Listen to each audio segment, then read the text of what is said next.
radio station.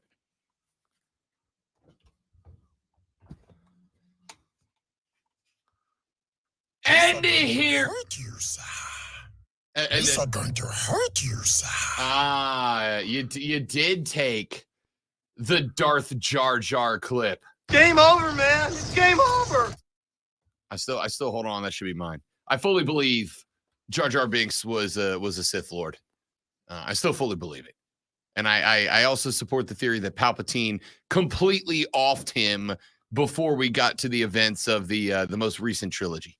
That is a conspiracy theory I've entirely bought into.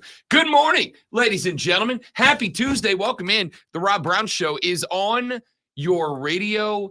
It is the Fan Upstate. How do you do, America? Better than the Denver Nuggets. Good God. What the hell is happening in Denver right now? Horses, man. It's about horses. About wanting to attend to horses. About wanting to be at home to attend to horses. I mean, if we're speaking metaphorically, that horse is glue at this point. Remember, I know. He's got horses. To go he home wants and to take go care. home. Okay. I got all that. I'm just saying, good God, Denver. Like, if you don't want to win, just tell us so that we can all go home earlier. It's all over the internet that going to break, they played the Wolfpack theme from the NWO. Yeah. Which is fine by me. That's what? You know what? I think I could just end that sentence right there. What? What? What? What? What? What? What? What? What? The hell was that? I think that's the second half of that sentence. What the hell was that? What was that? Denver, what are we doing here? I said, so I got to tell you, I don't feel bad about getting this one wrong. Okay. I got it wrong. All right. Obviously I got it wrong. It's called parody, yo. I don't feel bad about getting this one wrong because let's call it what it is. This is a shocking series. Even if you picked Minnesota, even if you said, I like the young guns, I like the young boys to get out there and do some work. Even if you picked the Timberwolves, you did not pick the Timberwolves to do this. Okay? And if you tell me you did, I'm calling you a liar. There is no one outside of one of those clowns that gets the preemptive championship tattoo before his team even makes the playoffs that believe the Wolves, we're not just going to take 2 out of 2 on the road against Denver, but we're going to slap the taste out of the mouth of the Nuggets. See, I don't know if you knew this or not, but we're worldwide on the Odyssey app. So someone in Minnesota, a lot of people in Minnesota probably think that this was going to happen. You don't believe if you're in the town that the team is from, you don't believe in your team enough to believe that they could do this. No, I do not think that there is a Nugget fan that thought, I think there's plenty of Nugget fans that thought we can go to Denver and win both. No, I don't Timberwolf. think, the Timberwolf. No, excuse me, Timberwolves fans. I think there were probably a bunch of Minnesota fans who believe they could go to Denver and win too. And by the way, without Rudy Gobert. They didn't even have their rim defender last night, and they held Jokic to, 16 and Murray to 8? And I got to tell you, I don't know where I put more of the credit or the blame. I don't know if I put more of the credit on the Timberwolf defense or if Michael Malone has just lost his mind, because that's completely unnecessary. Like, I don't know I don't know if I need to give the Timberwolves more credit. I don't know if I need to give the Nuggets less credit. I don't know how to handle it. All I know is Denver has been getting the absolute knocked out of them for 2 games on their own court. They got to go to Minnesota now. And let's keep it a buck here. Minnesota, because this team is young and energetic and their fans feed off of that, right? It's, in my experience, it is easier to get a crowd whipped up when the team is young and energetic and hype, etc. It's easier to get a team worked up than it is over like a wily vet team. This is one of the reasons that even though Denver is a very good team, they are the reigning, defending, undisputed NBA world champions. If you watch Denver games, they're not exactly the most intimidating home court advantage in the NBA. The reason they are home, they got the elevation, they got the thin air up there, whatever. But they're not the most intimidating of home court advantages, and it's because the team is not all that electrifying if we're being a buck here. But what I can say is that team's exceptionally talented. Minnesota is exceptionally talented, obviously, but they are young and they are exciting. They have found a superstar that fairly or unfairly, justifiably or unjustifiably, they got a superstar that like half the country right now is calling Baby Mike. Quite literally. Some people think it's actually Michael Jordan's baby, right? Fairly or unfairly, Anthony Edwards. We haven't seen a DNA test, man. We have not. And we've seen the pics. Dude's got he's got the aesthetic going. Fairly or unfairly, Ant-Man is drawing MJ comparisons. And by the way, he is absolutely performing like it. So you got this young, vivacious, energetic Timberwolves team that is not just up 2-0 on the reigning, defending, undisputed NBA world champions, but they have kicked the crap out of them for 2 consecutive games now. And now you got to go back to Minnesota. Here, let's just see if we're on the same page. Lonzo, if you're a Timberwolves fan, is there a chance in hell you're not throwing everything you got to be in the building for Game 3 and a chance to push the reigning, defending, undisputed NBA world champions to the brink of elimination in Game 4 on your court? Not just that, you might be wanting to throw a little cash on some stuff. Bro, I'm going to tell you right now. I went yesterday. I went 0 for 2 in the NBA yesterday. I went Knicks to cover 6. I missed it by a point. And I went Nuggets -6.5. I'm like, there is absolutely no way that the Nuggets are going down 0-2 on their own court. -6.5 I picked them at. I got it early because I got it at -6.5. I went to a concert last night. The lady friend and I went with friend of the show, P1 Keegan, and his lady friend to see Zach Bryan play. Great show, by the way. Phenomenal show. We can talk about that later, any of you country music fans out there. Phenomenal show. I'll tell you why. Coming up later. Because stick to sports. We went to see that show. That show, he didn't come out until not like 9:20. We didn't get out of there till 10:50, almost 11 o'clock. By the time we got home, it was almost halftime of a game that I said there was no way I was watching. So it's almost halftime. I'm like, I got to put some show stuff together because I didn't do it before. We had some other stuff that we are working on right now. And I'm like, all right, let me get my life together. Let me put some stuff together. I go in the bro cave. I sit in the gaming chair. I grab the tablet of truth, which is what I do my show prep on.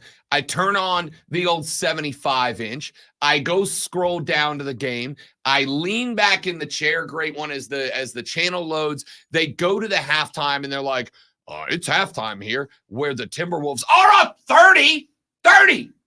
What? I went, okay. Immediately clicked it right back off and went to the bedroom. I'm like, I'll go ahead and show prep from bed while I fall asleep because there's no need for this. There's none. I didn't even want to watch it. And it's not that I didn't want to watch it because I wanted to see exactly what the hell was happening, by the way. And the answer is very clearly Karl Anthony Towns Alonzo decided to wear the 90s box suit to the game last night. And my man was playing like Charles Barkley. You've seen the commercial, right? It's great. It's so good. So that's why they're doing that. It's so okay. good. All right. So they're up, close to almost right at 30 at the half. I'm like, all right, let me I'll just check in the morning. So I wake up this morning and I'm like, all right, it's the NBA playoffs. We've already seen one team come down by 30 and come back. Wasn't Dallas down like 28 at one series? Denver was down. Yeah. That much to the Lakers a couple of times. That's right. They were down 21 and 20. Yeah. So to the Lakers. And Denver has come back. from that, and they did not last night though, or the first game. This thing might be over. That's so weird. It's hard. Like if you said to me, the Timberwolves stole 2 from Denver on the road, I'm like, Denver's a good road team. I'm not worried about it. I mean, I'm worried about it. You're down 0-2, and Denver has never come back in the history of the franchise from an 0-2 series deficit. It's never happened. So I would have said, I'm not super worried about it. Like, I'm not concerned. They can go on the road. They can get 2 right back. They go in there. And again, this is what I'm worried about. And even though they just got beat twice, Minnesota's second largest win in franchise postseason history, beat the 26-point beat, a 26-point beatdown that was not that close. It was not a 26-point deficit. That was a 35-point beatdown that ended with 26 because Nuggets got some garbage points at the end. I would have said if it was like a couple of 2-point wins, all right, like Denver refocuses, they go to Minnesota, Karl Anthony Towns, Anthony Edwards, they feeling themselves a little bit, right? They're in their own feels. They bought into their own hype. They got their press clippings working. Maybe they're a little overconfident. Maybe they're a little in their own heads, right? Coming out a little jacked, a little juice for game 3. And if Michael Malone can get the Nuggets to really dial in, they can go get 2 right back on the road. They can absolutely go. I don't know if they can. Because this Minnesota team last night, by the time we got into the third quarter, I went back and I watched a bunch of highlights. I watched extended highlights this morning and lowlights, I guess. I went back and watched extended highlights. So depending on what team you're rooting for. Oh, predominantly lowlights for Denver. I went back and watched this game or watched a significant chunk of this game last night, this morning. And like Denver just looked, I don't know. They look lost. Jokic is getting stripped consistently. And by the way, I love what the Timberwolves are doing on defense to limit Nikola Jokic, even without Rudy Gobert. Because I talked about the fact that we're all dialed in on Jamal Murray. We're all dialed in on Jokic. We're all dialed in on Cat. We're all dialed in on Anthony Edwards, which is fine. Those are the 4 best players on the floor. But what did I say was the X factor? Rudy Gobert and Jamal Murray on both sides. It was Rudy Gobert as a rim defender. If he can do anything to limit Nikola Jokic and allow the wing defenders to stay wing defenders, because that's what Jokic does. That's why Jokic gets triple doubles, because Jokic gets the ball on the block and he either faces up or he starts to go Shaq Daddy and back it down to the glass, and he waits. And eventually one of those either the wing defender or the free throw line extended defender sees him dribbling the ball, gets ambitious, tries to time up the pass. Nikola Jokic is phenomenal at recognizing when a defender leaves their man to attack him and double team, and then bang, he hits the assist. That's how he gets triple doubles. So what are the Timberwolves doing that's different? Not much. They're just bringing the backside wing defender. They're not attacking where Jokic is. They're attacking the opposite side, and they're stripping the basketball from him. So that happened 2 or 3 times just in the highlights last night. They're dropping back. They're playing their wing defense, and if Jokic squares up, they bring the guy from the backside, wraps around, and tips the ball. And if he goes back down to the basket, right, puts his back to the defender, then they run somebody from the free throw line into the paint and around him. It's incredible. They are looking at and going, he can't throw. Let's be clear. Nikola Jokic can throw assist anywhere. He can throw assist anywhere, okay? He's a wildly talented big man with a very good eye for assist. He gives out the helpers constantly. But it's hard to do it. It's hard to throw a basketball that way when you're looking that way. I don't care how good you are. Nobody's got a rear view mirror on their face to be able to know. Some guys got that certain something, that grid that they know I can back over the back, around the head, behind the back, whatever. They got that something about them. And Jokic has that. but it's hard to do that out of a set piece. That's kind of one of those transition things. And that's something that comes when you have incredible chemistry with your team. Incredible chemistry with your team.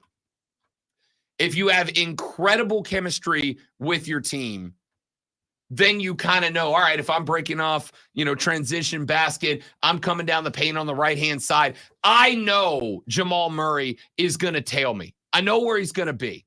And I'm looking up and I got two defenders in front of me, which means that the likelihood of there being one that is in the passing lane isn't there. Bang, he hits that one of those between the leg passes or behind the back or leaves it or rolls it up off the backboard or whatever. Those assists can be there. And again, that's great chemistry with your team.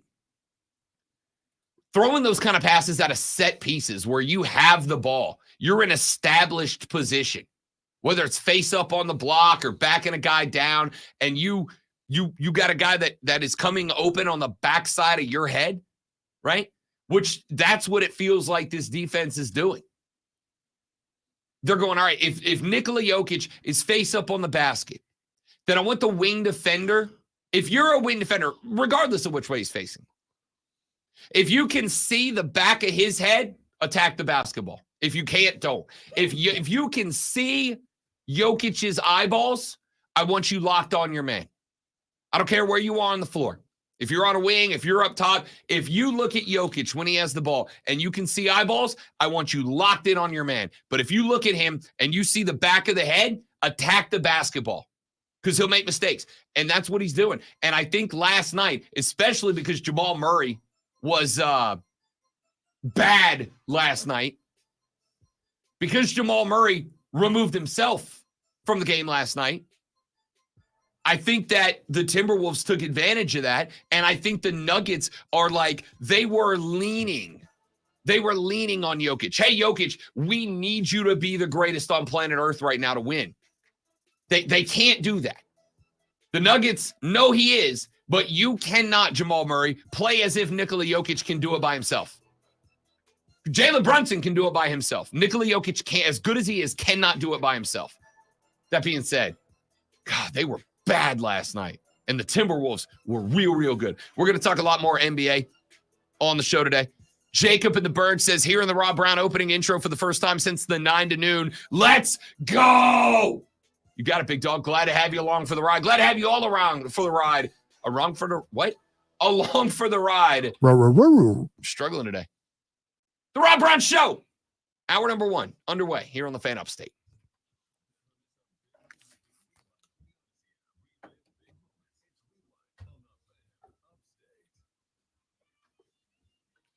All right, streamers. It's weird. After sitting way over here for so long, now that I'm back close to the computer, it's like off-putting. Looks good. You can actually see the screen and all the other stuff, and you're blocking out the orange again. Finally, I mean, there are a lot of positives, and you get to see the full ensemble. And from a distance, now you can see that you've lost weight because it's more visible. Whereas my camera just keeps moving up, but I'm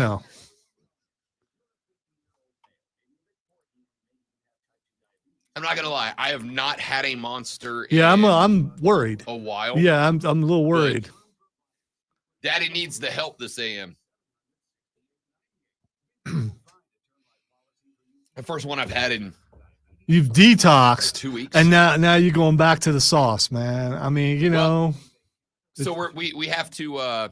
We have effectively today and not really tomorrow because we're on the air until 10 o'clock tomorrow, but we have to submit our award submissions by tomorrow. And so don't admit to something on the stream. I just said we have to submit them. Okay. All right. We have to submit them by tomorrow. We have a lot of fine tuning to do. Correct. Yes. And we don't play for anything less than trophies around here. And so we've got to dial into perfection, but dialing into perfection means it's going to be a long day at the office today. Not because we don't think like we've got the material. Now it's just there are parameters we got to play inside of and also put that Lonzo seal of approval on. And I'm going to tell you, the Lonzo seal of approval it's not just sprinkled out. It is earned. I am mainly by Lonzo. I'm not going to brag anymore. So, I mean, we're gonna do what we do. And I got to put in my submission for second place of Sports Broadcaster of the Year. I don't know what this commercial's for, but I love it, and whatever it is, I'm buying it. It's up on. Yeah. Okay. Well done, Geico. The two motorcycle guys pulled up in front of the old lady and the guy pulling out in their car and like gave them the this is a gang moment. And then the guy lifts up a accordion and they had an accordion battle and the motorcycle left and lost. Incredible. Yeah. I still have this weird want to ride in a sidecar. I don't know what that is. I don't know what that is. Or where that comes For from. somebody, a bore is being a with and an and. That is the ultimate sidekick. Oh no, thing. it is. The ultimate It is, sidekick and thing. I ain't fitting in one of those things. But I think it's a kid thing. I think maybe I saw a bunch of shows with those sidecar things. Yeah, but like at this point, don't you go, I'll leave it to the kids? Oh no, now I'll I let them have think this. of how funny it would be. Just squeezing me in there would be pretty funny. If I'm in there, that thing ain't going up on two wheels like that. Unless Fat Boy's riding a motorcycle, which he could be. Now I want Fat Boy riding a motorcycle and me on the sidecar. That would be awesome. Guaranteed 1 million views. Guaranteed. That's a weird thing to come out of your mouth. Okay. Which way? Yeah. Like, For those of you like not I'm watching, normal. Yeah. For those of you not watching the stream, which you can do at facebook.com/thefanupstate, twitter.com/thefanupstate, the Fan Upstate, or the Rob Brown Show on YouTube and the Rob Brown Show on Twitch. For those of you not watching the stream, or who have never joined us on the stream, in which case we would love for you to join us on the stream. Like if you got an office job, right? If you got a desk job, especially if you got a desk job where you've got an extra computer monitor that you don't do anything with, go to the stream, pull us up, throw us on there, and we'll keep you company for 4 hours every weekday morning, except the ones where we don't want to, which is very rare. Pull us up, throw us on your extra computer, or up on your TV. You can get us on your smart TV too. Go to the YouTube app, search The Rob Brown Show, click play, and we'll join you all 4 hours. And we have conversations off the air that we don't have on it. And during the break, there was a commercial on the television. There was a commercial that involved a motorcycle with a sidecar on it. And Lonzo said that...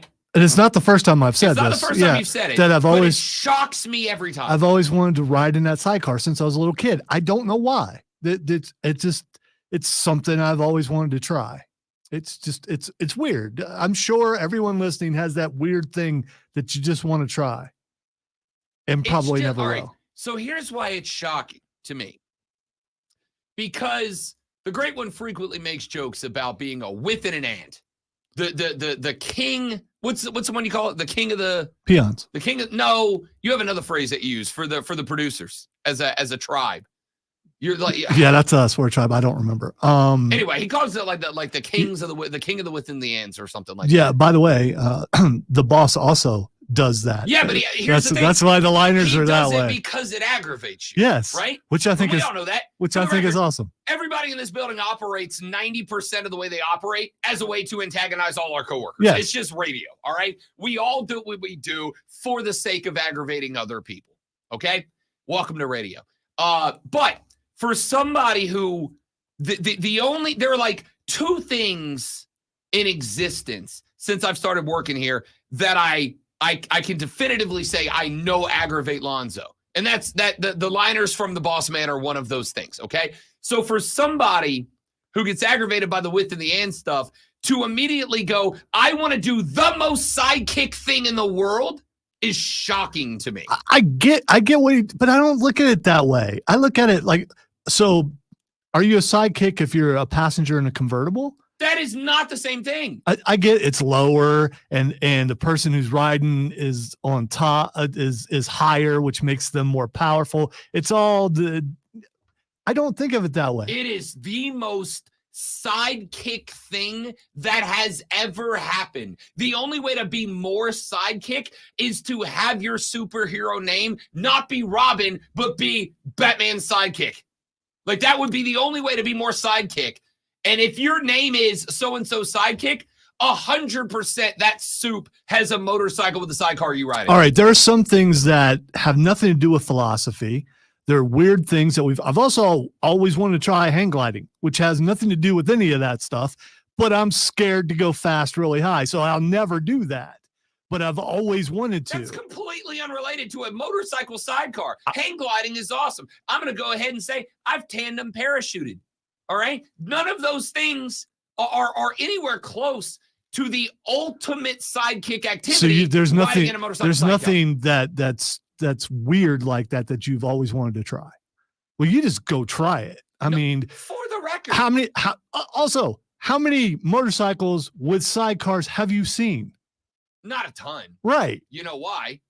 Because nobody wants to ride in a sidecar as a sidekick. Not in 2024. I don't think you're a sidekick in the sidecar. There is nothing more sidekick than a sidecar. It could be a cheap limo service. I mean, it could be Uber. Would you Uber in a sidecar? No. Oh, I would. I would not. I would. I think that would be awesome. Listen, it is one thing. Like it is a completely different thing to ride in any seat of a car that's not the driver's seat.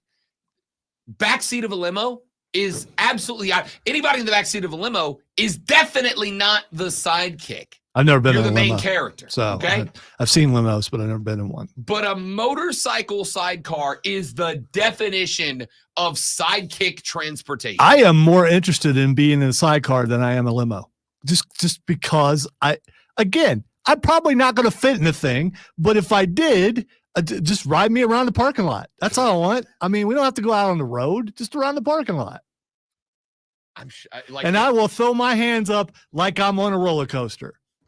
Because as a kid, I just always thought that looked cool. And I'm a nerd, whatever. But as a kid, I always thought, wow, what would that feel like? Like a sidekick. See, I think you can actually do something for the joy and not put any philosophy or psychology or I'm being demeaned by being in here. No. You're missing the point. It is not that it's a sidekick activity. It's that from you, it is the most shocking thing. Like every time and Lonzo's here too thing plays, you're like,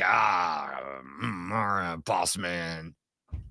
Yeah, but at the same time, Rob, I don't know if you knew this, but my name is on the air. No, I know. Yeah, so as I say, you're not a sidekick. You're a co-host and executive producer. No. Whatever way my name is on the, my name is still on the air. All right. Every time he puts my name on the show, he takes it right back off because it's just as funny. So I mean, I'm enjoying it while I got it, and then I'll do something, and in punishment, all the liners will change, and I won't be on there anymore. All right, let's get back to some basketball. Real quick note on this one. We will talk about this more extensively later on in the show. Victor Wembanyama, not just named NBA's Rookie of the Year last night, consensus, unanimous, and absolutely completely expected NBA Rookie of the Year. All 99 first-place votes went to Victor Wembanyama. Chet Holmgren of the Thunder, the number 2 pick in the 2022 draft, got 98 of 99 second-place votes. He did not get all 99 second place because one of them went to the third-place Rookie of the Year, Brandon Miller, who, of course, belongs to the Charlotte Hornets, and a guy that if you've listened to the show for more than a week, have heard me get progressively more excited about as the season tailed on. Wembanyama becomes the 6th unanimous Rookie of the Year in the last 40 years. That list includes Ralph Sampson in 84, David Robinson in 90, Blake Griffin in 2011, Damian Lillard in 2013, and Big Cat Karl Anthony Towns in 2016. He is the 3rd San Antonio Spur to become the NBA MVP, joining, of course, David Robinson. And any guesses? Anybody else? Who's the other Spur Rookie of the Year? That would be Tim Duncan. Back in 1998, Wemby said, my goals were always to help my team as best I could and get better as the year went on. I knew in order to do this, I had to be individually good on the court and dominant. So it was a huge thing for me and a big thing to get. It's always been really important, and I'm glad it's finally official. Wemby averaged as a Rook across 71 games this season, 21.4, 10.6 boards, 3.9 assists, 3.6 blocks, and 1.2 steals per game. The last player to average 20, 10, 3, and 3 in a single season. Rob Brown home edition pop quiz. Who was the last player to average 20, 10, 3, and 3 in a single season? I'll give you a hint. Won the MVP that year? It was 99-2000. Any guesses? Any shots in the dark? Last player to average 20, 10, 3, and 3 in a single season won the MVP in the 99-2000 series. Do not overthink this. LeBron. No. This was 99. LeBron wasn't in the league. We was in middle Michael school Jordan. Still. Nope. Think bigger. Shaq. There it is. Shaquille. That was a really good clue. That was a really good clue on the fly. Yes, it Really was. good clue. It was. Shaquille O'Neal did it in 99-2000. Wemby becomes only the second rookie in NBA history to lead the league in blocks, since blocks were officially recorded as a stat the first time in 73-74, joining Manute Bol, who accomplished that feat in 85-86. Wemby is the first rookie to record 250 blocks in a season since Alonzo Mourning and Shaq Daddy both did it back in 92-93. The 4.5 blocks per game Wembanyama averaged after the All-Star break were the most by any player after the break since the greatest blocker of all time, Dikembe Mutombo. No, not today.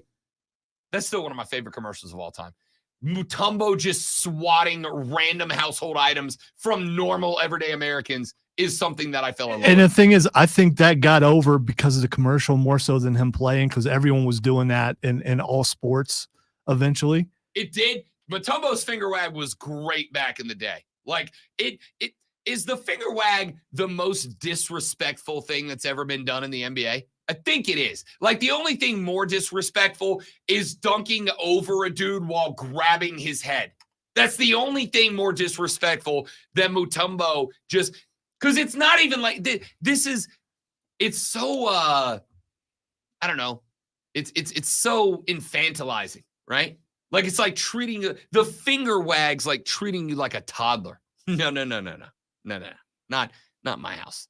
Mutombo's finger wag was the best. Wembanyama was a freak this year, man. And I mean that in the best possible way. Wemby was a freak. If you didn't watch Victor Wembanyama play this year, I'm going to go ahead and guarantee you're going to watch him play next year. I'm going to guarantee it. A year under his belt, a top 10 pick for the Spurs, and a lot of money to play with next year. Oh, and Pops ain't going nowhere because he knows what he's got in this kid. He's not going to play as dominant like Tim Duncan did. He's not going to play that power forward role. But if my dude is getting 2.5 steals and 3 blocks a game, those numbers are going to be good next year, even now that the league does know about him. Congrats, Victor Wembanyama, on the Rookie of the Year, unanimous Rookie of the Year celebration. Let's take a break, come back. We'll talk some more NBA. We got some hockey we got to get into, a little college football down the stretch. Going to be a busy day on the Rob Brown Show in the Fan Upstate. I don't know that we can do anything about it, but I've been told a couple of times that the difference in volume between your mic and mine on the stream is dramatic. Is this a current thing or is this so like now, like today? So I don't know what would have changed, if anything. Your mic is dramatically louder than mine, is what I'm being told. I wonder if someone has changed the settings. Yeah, but that wouldn't. It wouldn't impact the No, stream. it Our wouldn't. settings wouldn't It do anything wouldn't. for us.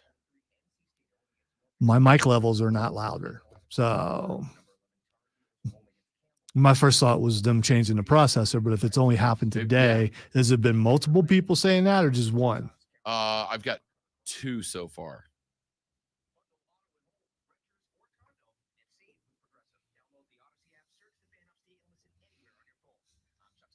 I will solve a problem. I just won't talk anymore.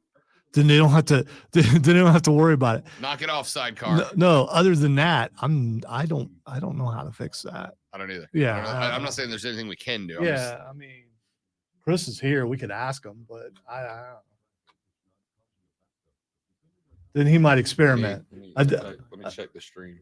Do we want him to experiment? I don't know. And the sidecar thing, I never thought about it being a sidekick thing. I also don't know. The sidecar thing, I never thought about a sidekick. That sounds about the same. Yeah. But I also got to right on the mic. What if I'm doing it in my normal speaking voice? See, that's the thing. You because you've changed the camera, you've also changed where your mic placement is. And that may have something to do with it. I don't think I had. I was because when I was over here, I was putting it here. I mean, I guess I'm a touch closer, but not that much. I'm trying to keep it out of the camera frame, which is why I really wanted to switch to that one so that this isn't here.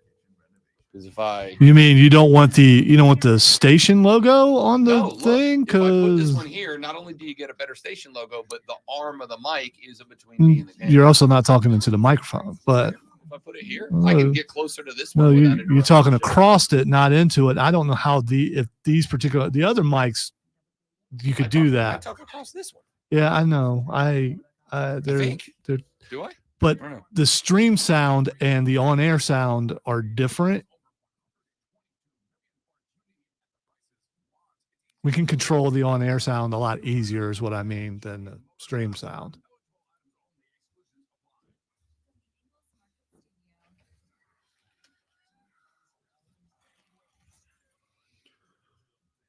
A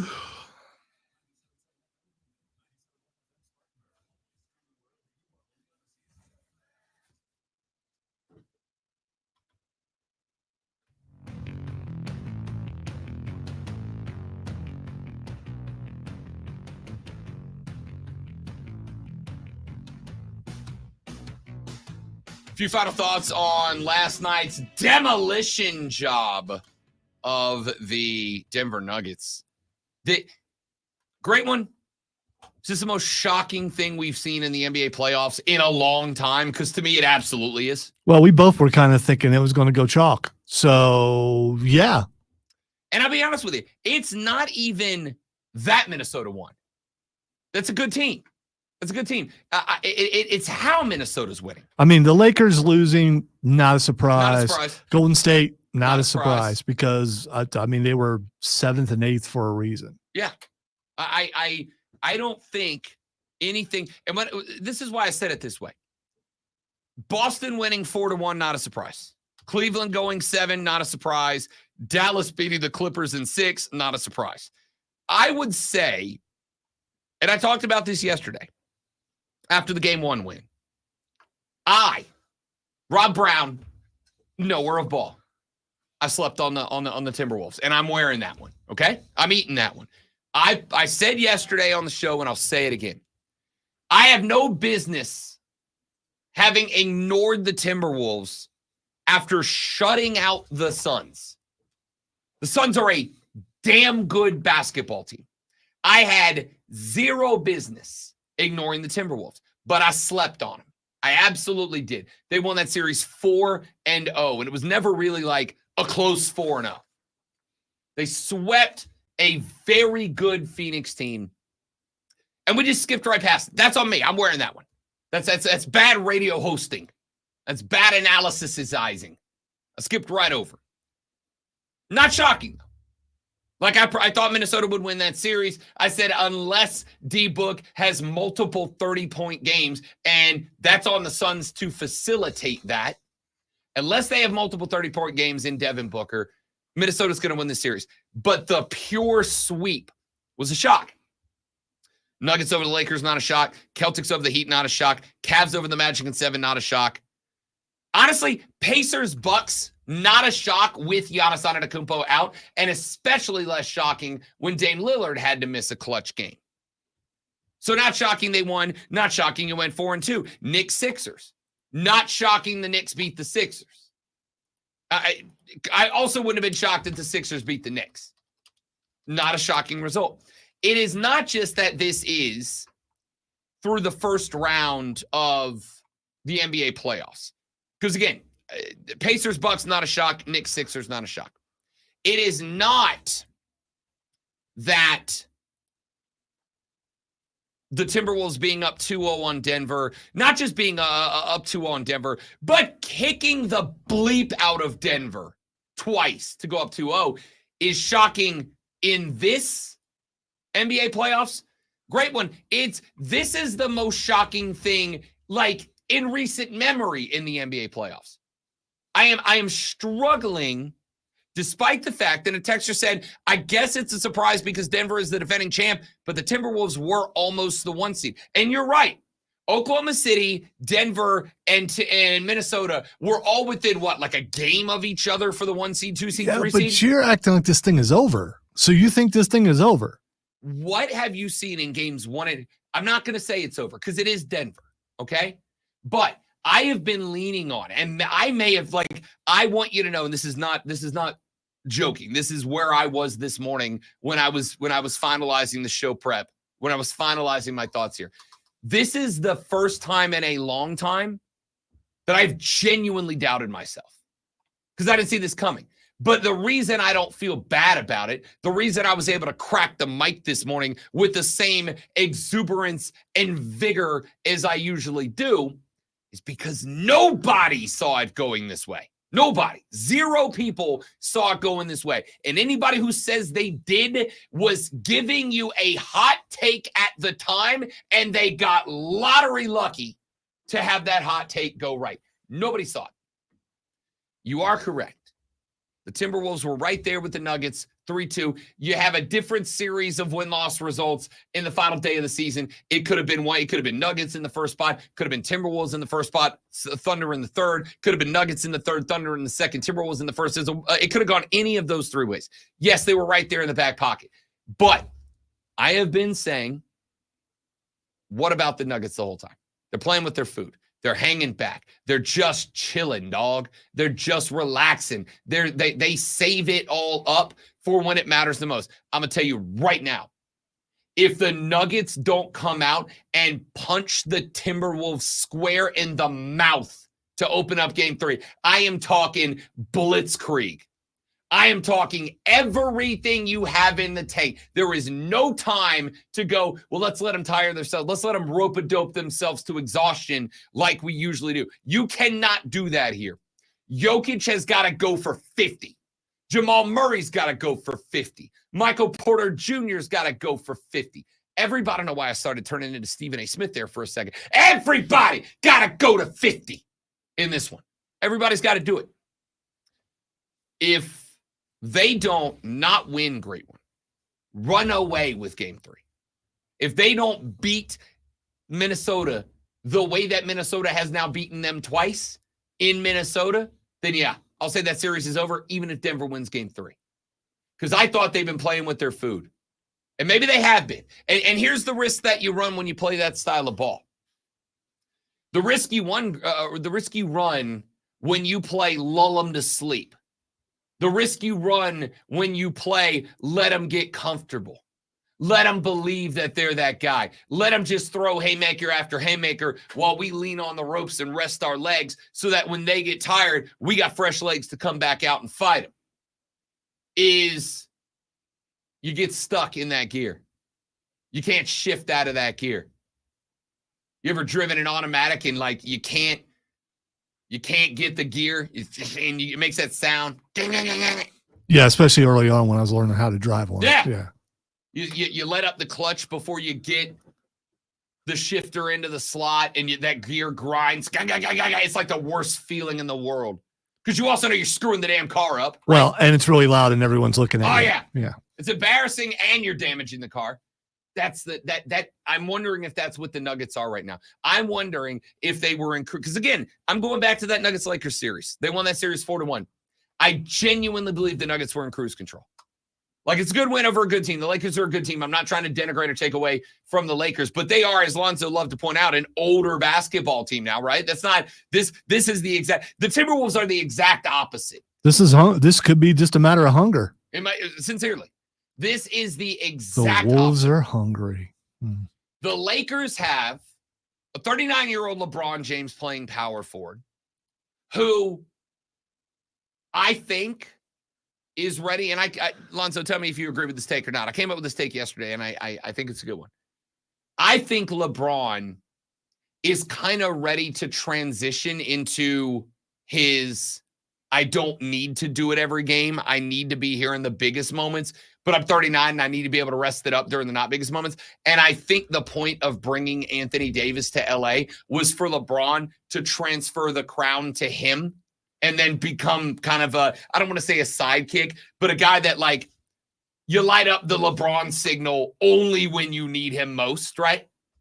Like I'm trying to think of a superhero comparison there. The superhero they don't call in until it's like, oh, this is real bad now. It's like the Hulk. It's like the Hulk in the MCU. Code green. You got to have a code green to call in LeBron. And I think that's what he wanted. The problem is AD ain't that guy. AD don't have that in him. He does not want to be a face of a team. He certainly doesn't want to be the face of the most prestigious team in the NBA, whether you like it or not. I don't, but they are. Look, AD never wanted to be that guy. And so LeBron still has to be that guy. And you created this situation where you got LeBron, who I do still think wants it. I think LeBron wants another ring before he calls it. You got AD, who basically is like, I'm just here so I don't get fined. Then you got guys like D'Lo that think they are the star. And when things aren't going good, they shut it down for no reason. You built a bad roster, still ended up with a pretty decent team out of it. Then I look over at Minnesota. What's Minnesota? It's young. Karl Anthony Towns was the rookie of the year. What we say? 2 years ago?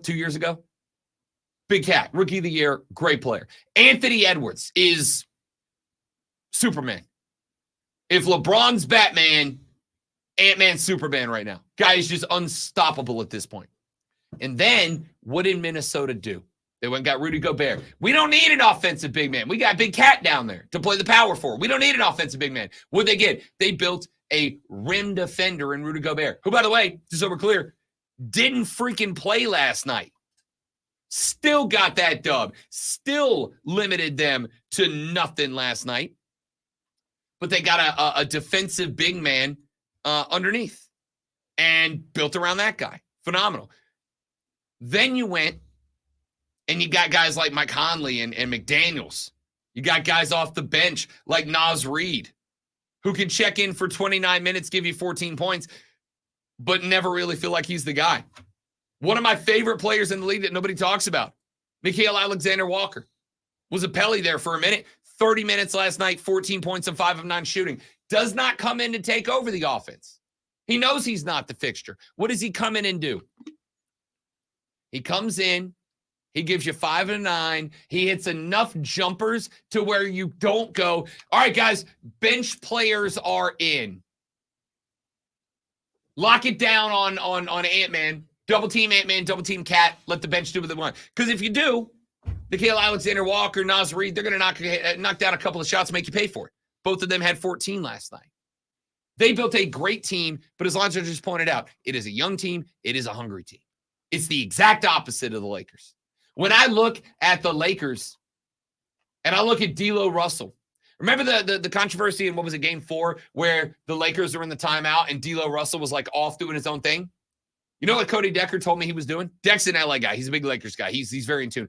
You know what the reports are that D'Angelo Russell was doing when he wasn't in the huddle on the end of the bench, Lonzo? Eating a sandwich. Somebody brought him a sandwich. Now, I am going to say is he diabetic or something like that? I mean, he could be. Try not to pass judgment because you don't know the situation. My guy might be diabetic. He might have been sick. He might have needed, like, that may not have been just a classic old PB&J, right? There might have been something to that he needed. But at the same time, even if that is the case, you still got to acknowledge it's a bad look when 14 guys are all huddled around the head coach and you're just down there, not just on the bench, but at the far end of the bench, not locked in at all in a game that you are playing like crap. Do you think you're going to see that out of anybody on the Wolves right now? They are all the way bought in. All the way bought in. And I wonder if Denver didn't have it in cruise control. I told you guys, I think Denver was 5 to 10 games better than their regular season record indicates. I think Denver was kind of taking the same strategy that they took last year, which is we're going to just lay it up the last week of the season. We know we're in, we know we're a top seed. Maybe we are, maybe we're not number one, but let's just ride it out and let's take ourselves fresh into the postseason. Denver was, the healthiest team, or at least one of the healthiest teams coming into these playoffs. They weren't bruised up. The injury reports were very short for this team. And I think it's because they just put it in first and coasted into the playoffs. We don't get a one, we don't care. We're not afraid of going on the road, right? We're fine with that. But I think maybe that it's what the Braves did the last 2 years, right?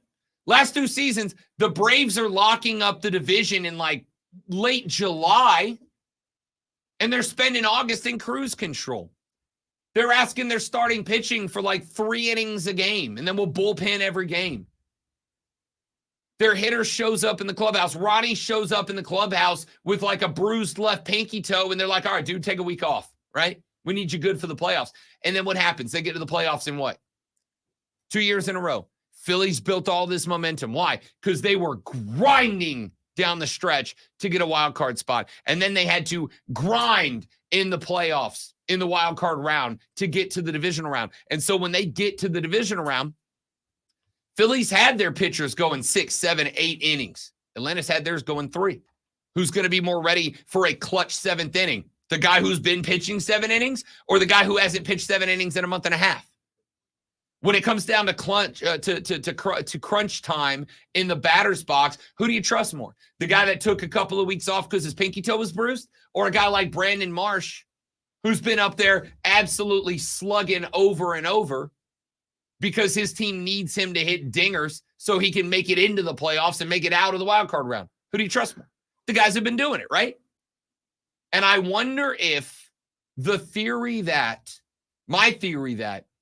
Denver was in cruise control in the last week and a half of the season. Denver was in cruise control against the Lakers because they were just better than them. And now they're stuck.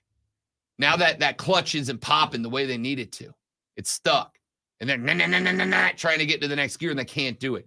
Because I'll tell you right now, whatever they're doing in these first 2 games, Minnesota is kicking them in the freaking teeth, and they have no answers for it. No answers. Last night, 20 points, your leading Nugget, Aaron Gordon. Michael Porter Jr. had 9 of 4 of 12, 1 of 7 from the arc. Jokic had 16 on 5 of 30. He had 13 field goal attempts last night. Now, I gave you a stat yesterday. In playoff games in which Nikola Jokic has taken 25 field goal attempts or more, there's been 10 of them. They're 4-6 with a point differential of minus 67. They don't want Jokic shooting 25 times. But great one, if you're down 30 points at the half, you better freaking try, right? You better just hope that he has a 40-point second half in him. That's the only hope you got. He had 16 on 5 of 13. Jamal Murray was 3 of 18 for 8 points, 0 of 4 from behind the arc. You got more points off the bench out of Justin Holiday. Not Drew. Justin Holiday had more points off the bench than Jamal Murray. And just so we're clear, a lot of this has to do with a good Minnesota defense. Last night was, if this is how you watch basketball, and it is for me, last night was the best defensive basketball I have seen in I can't tell you how long. Sincerely. I am racking my brain this morning trying to come up with when's the last time that a defensive effort made me go, that's a real good defensive effort. Because I did about that game last night. Good defensive effort combined with the fact that the Denver offense was 106-80, Timberwolves up 2-0, and they haven't just leveled out home field advantage. They straight up stolen it. We're going back to Minnesota for 2. Minnesota needs 2. That is incredible. You put it on Minnesota, or do you put it on Denver? 71307 is the text line. 71307. Start your text with FAN, F-A-N, or give us a call on the renewal by Anderson to the Carolinas fan phone, 844-326-3663. Speaking of phones, ordinarily, you got to pay 99 cents a minute to listen to a voice like this one. Wow, you're not going to stagger me with that because you don't know my history. The New York Knicks held on to home court last night with a nail-biting 121-117 win over Indiana in Game 1. Jalen Brunson dropped 42, including going 14 of 14 from the free throw line. The Pacers had a chance to tie or take the lead late, but Miles Turner was called for a moving screen with less than 20 seconds remaining. Fixing the run game is a priority for the new Panthers head coach Dave Canellis, but he's giving plenty of players the opportunity to make headlines. Carolina agreed to a contract with veteran running back Rashad Penny, and now they have not only him, they have Jonathan Brooks, they have Chuba Hubbard, they have Miles Sanders, and they have Raheem Blackshear. That's a lot of running backs. Tune in this afternoon from 3 to 7 p.m. for our brand new local show, Wire to Wire. Cole Bryson and Diesel get you up to date on the latest local and national sports news. Great guests, great debate, and a whole lot of fun, and it's all Wire to Wire.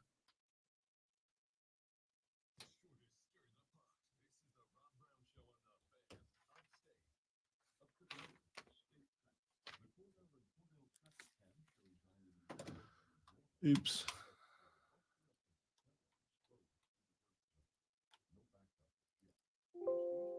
This is not an oops that you guys would know what the oops is. It's just an oops.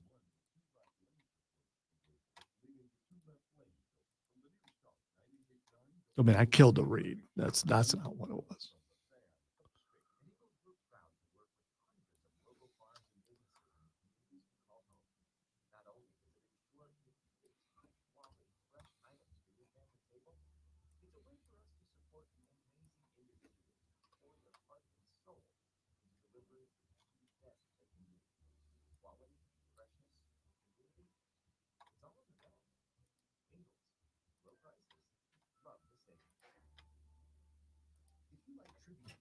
So we talked about LaMelo's tattoo last week. Anthony Davis just got a back tattoo. Do you know what he tattooed on his back? Anthony Davis. He tattooed himself on his back. I actually think that might be worse than LaMelo's tattoo. You tattooed yourself on your back? Your own face? So I don't know what the decorum or what the standard's supposed to be on a tattoo, but this way you can say, "This is me, Anthony Davis, walking away from you." And in case you don't know that it's me, Anthony Davis, walking away from you, you can see my name. You still got to look at You me. you can still see my name, Anthony Davis, walking away from you. I don't know.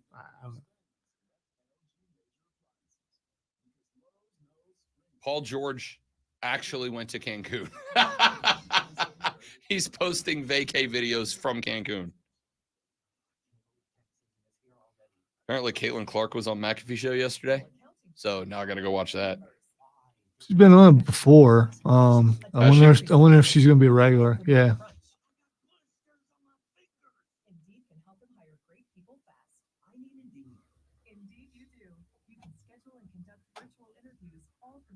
Pressure's on.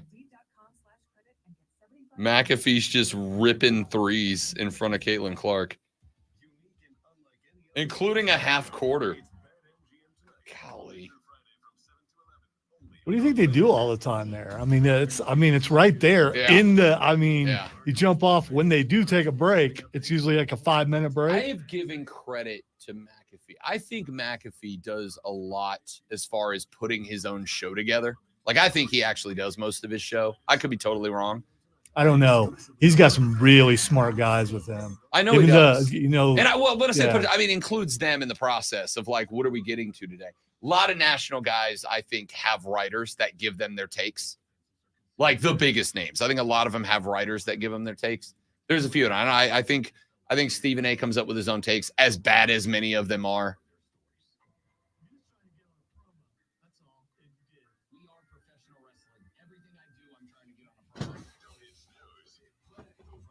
That's one of the most true things I've ever said on the radio.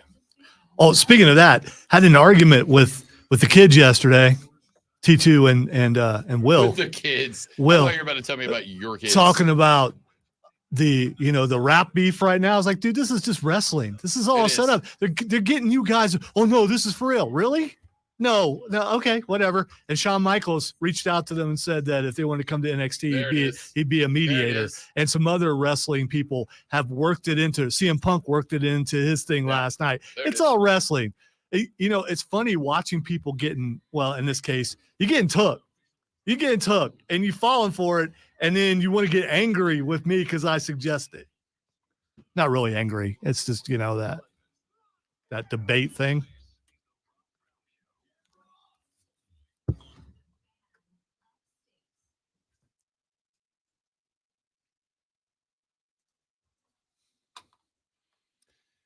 Our numero dos of the Rob Brown Show starts now. Welcome back, ladies and gentlemen. Rob the Great One Lonzo with you here on a lovely upstate Tuesday morning. Stayed up late last night. Enjoyed it. Went to the Zach Bryan concert. Phenomenal concert. I'm not going to spend a whole segment talking about it, but I do want to say this. Great one. You ever been to a concert where you can tell that the artist or the band is not just performing their songs, but like living their songs? You know what I mean? Like where the songs that they are singing are not just like, I wrote this to get it on a chart, but like, I wrote this because of some real bleep that happened to me. Absolutely. Yes. Been It to is- a ton of that is- stuff. It is a different level when the person performing the song I just want to say, Rob, Scott Stapp lived every bit of that. with arms wide open. Hell yeah, he did. What do you think I'm juiced about Creed in less than a month now, by the way, or right at a month away? Cannot wait. Been looking forward to this conference for like 7 months now. All right. Last night saw Zach Bryan, and I didn't know the backstory of this guy, right? I actually didn't know anything about him because a lot of his songs are like sad bro country. And I'm 90% of the time, You're having a happy go life right now. Why do Yeah, you need that exactly, sad stuff exactly. for? Yeah. I the majority of the time that I'm If you're listening to sad music- and you're listening to a sad song, you're making yourself more sad. Stop it. That's not to say there's not a time and a place for sad music. All right. There's times and places for sad music. And there are some times it's late as night. Your boy likes to pour a couple of glasses of bourbon, lean back in a chair and get reflective about his life with some good slow jams. There'll be sad songs to make you cry. Sad songs always do. Sad songs always. Okay. But that's what I thought this guy did primarily. Bro, he rocked. It was a rock and roll show. He had a couple of slow jams, but it was a rock and roll show. Correct me if I'm wrong, Rob Brown, but that was a country concert. Yeah, but it was a rock and roll show. Uh-huh. You understand? Like a country music concert can be. Garth Brooks is country music, but it's a rock and roll show. I'm not talking about plays rock and roll music. I'm saying the show is rock and roll, even though he's playing country music.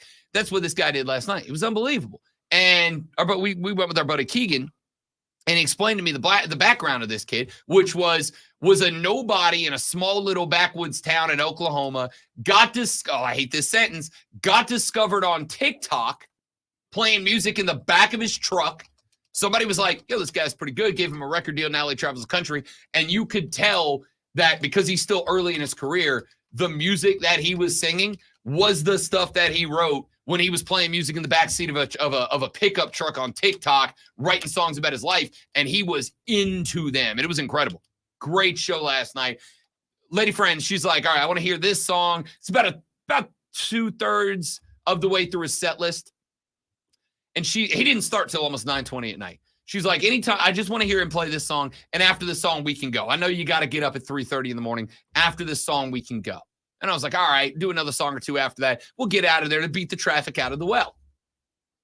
I couldn't do it. Couldn't leave. Stayed all the way through the encore. Because he was genuinely into the music, and it was great to see. Were you also feeling yourself about how you used to be when you were a youth and you could hang like that? 100%.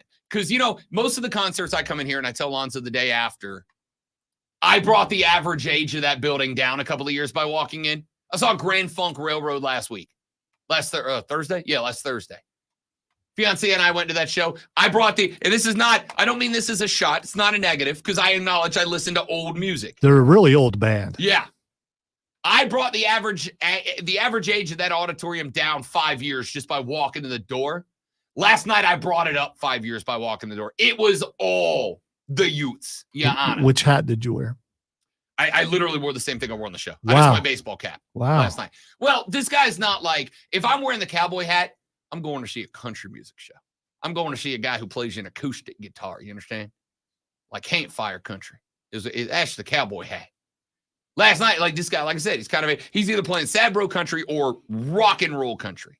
And so last night, I just went with the classics. A lot of women there. All right, this is a weird spot to be in for me. All right, weird spot to be in because yes, the audience was primarily women. You said sad songs and women are drawn to that. Bro, So they love some sad bro country. Yeah. They love sad bro country. The audience was primarily great one, women in their early 20s. Women that I'm like, don't you have school tomorrow? Why are you here? It is 11 o'clock. You should be studying right now. Where's your father? That was the age. I was real glad we were in the box, but I will say this, and then we got to get to the water cooler cheat sheet. The guy played an encore. It's a song called Revival. And it was a rock and roll show. Like the lights were flat. It was phenomenal. And it's just a very upbeat, love your life kind of song, right? He's playing this song. It was, and I mean this, the only show that I have seen jam as many people into the well last night as I've seen. He had a center floor stage. You know what I mean? Like the floor is a circle in the middle of the stage. In the middle of the floor instead of off to the end. Yeah, I've seen the pictures. Yeah, like Metallica does it like that. Yeah. There were no seats on the ground. It was a mosh pit around him. And it was packed. Every seat in that place had like 2 people in it. I have seen one other concert. So a mosh pit of 20-something women? Yes. Okay. Yes. If you're a guy on stage, you're probably loving their life. Yes. Okay. All right. I have seen the only show that I have been in the well for, and I go to just about every concert that's there. I've gone to the metal shows. I've gone to the country shows. I've gone to the R&B shows. I've gone to the doo-wop shows. Michael Bublé. I've seen Bublé there. Yeah, I've seen the Eagles there. I've seen Bon Jovi there, right? I go to every show at the well. Last night was the most people I've ever seen in that building, and it was not close. And I looked up during the encore, great one. And despite the fact that I had nothing in common with 90% of the people in that building, when he was playing that rock and roll encore, it was like the walls were moving. People were so into it. And it was incredible. Like the fiance got a picture of me from the side where I am just like, bleep eating, grinning, looking at this crowd, because here's a building with 20,000 people in it that I have nothing in common with 90% of them, but I am right there in that moment with them. Live music is the best thing. It is the best thing in the world. It was incredible. The vibes of live music cannot be stopped. I think there's one thing that's close to it, and that's a rocking sports stadium. Hey, sports, let's get to the water cooler cheat sheet.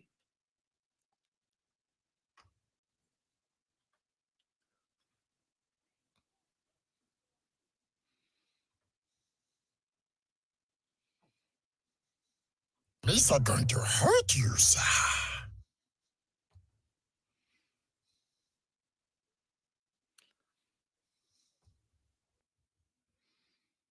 It is a good clip. It's a real good clip. Real good clip. Ladies and gentlemen, it is time for the water cooler cheat sheet, the top 3 sports stories you need to know before you get to the office this lovely upstate Tuesday and start talking sports with your coworkers. Let's jump right in. Let's get to item number 1.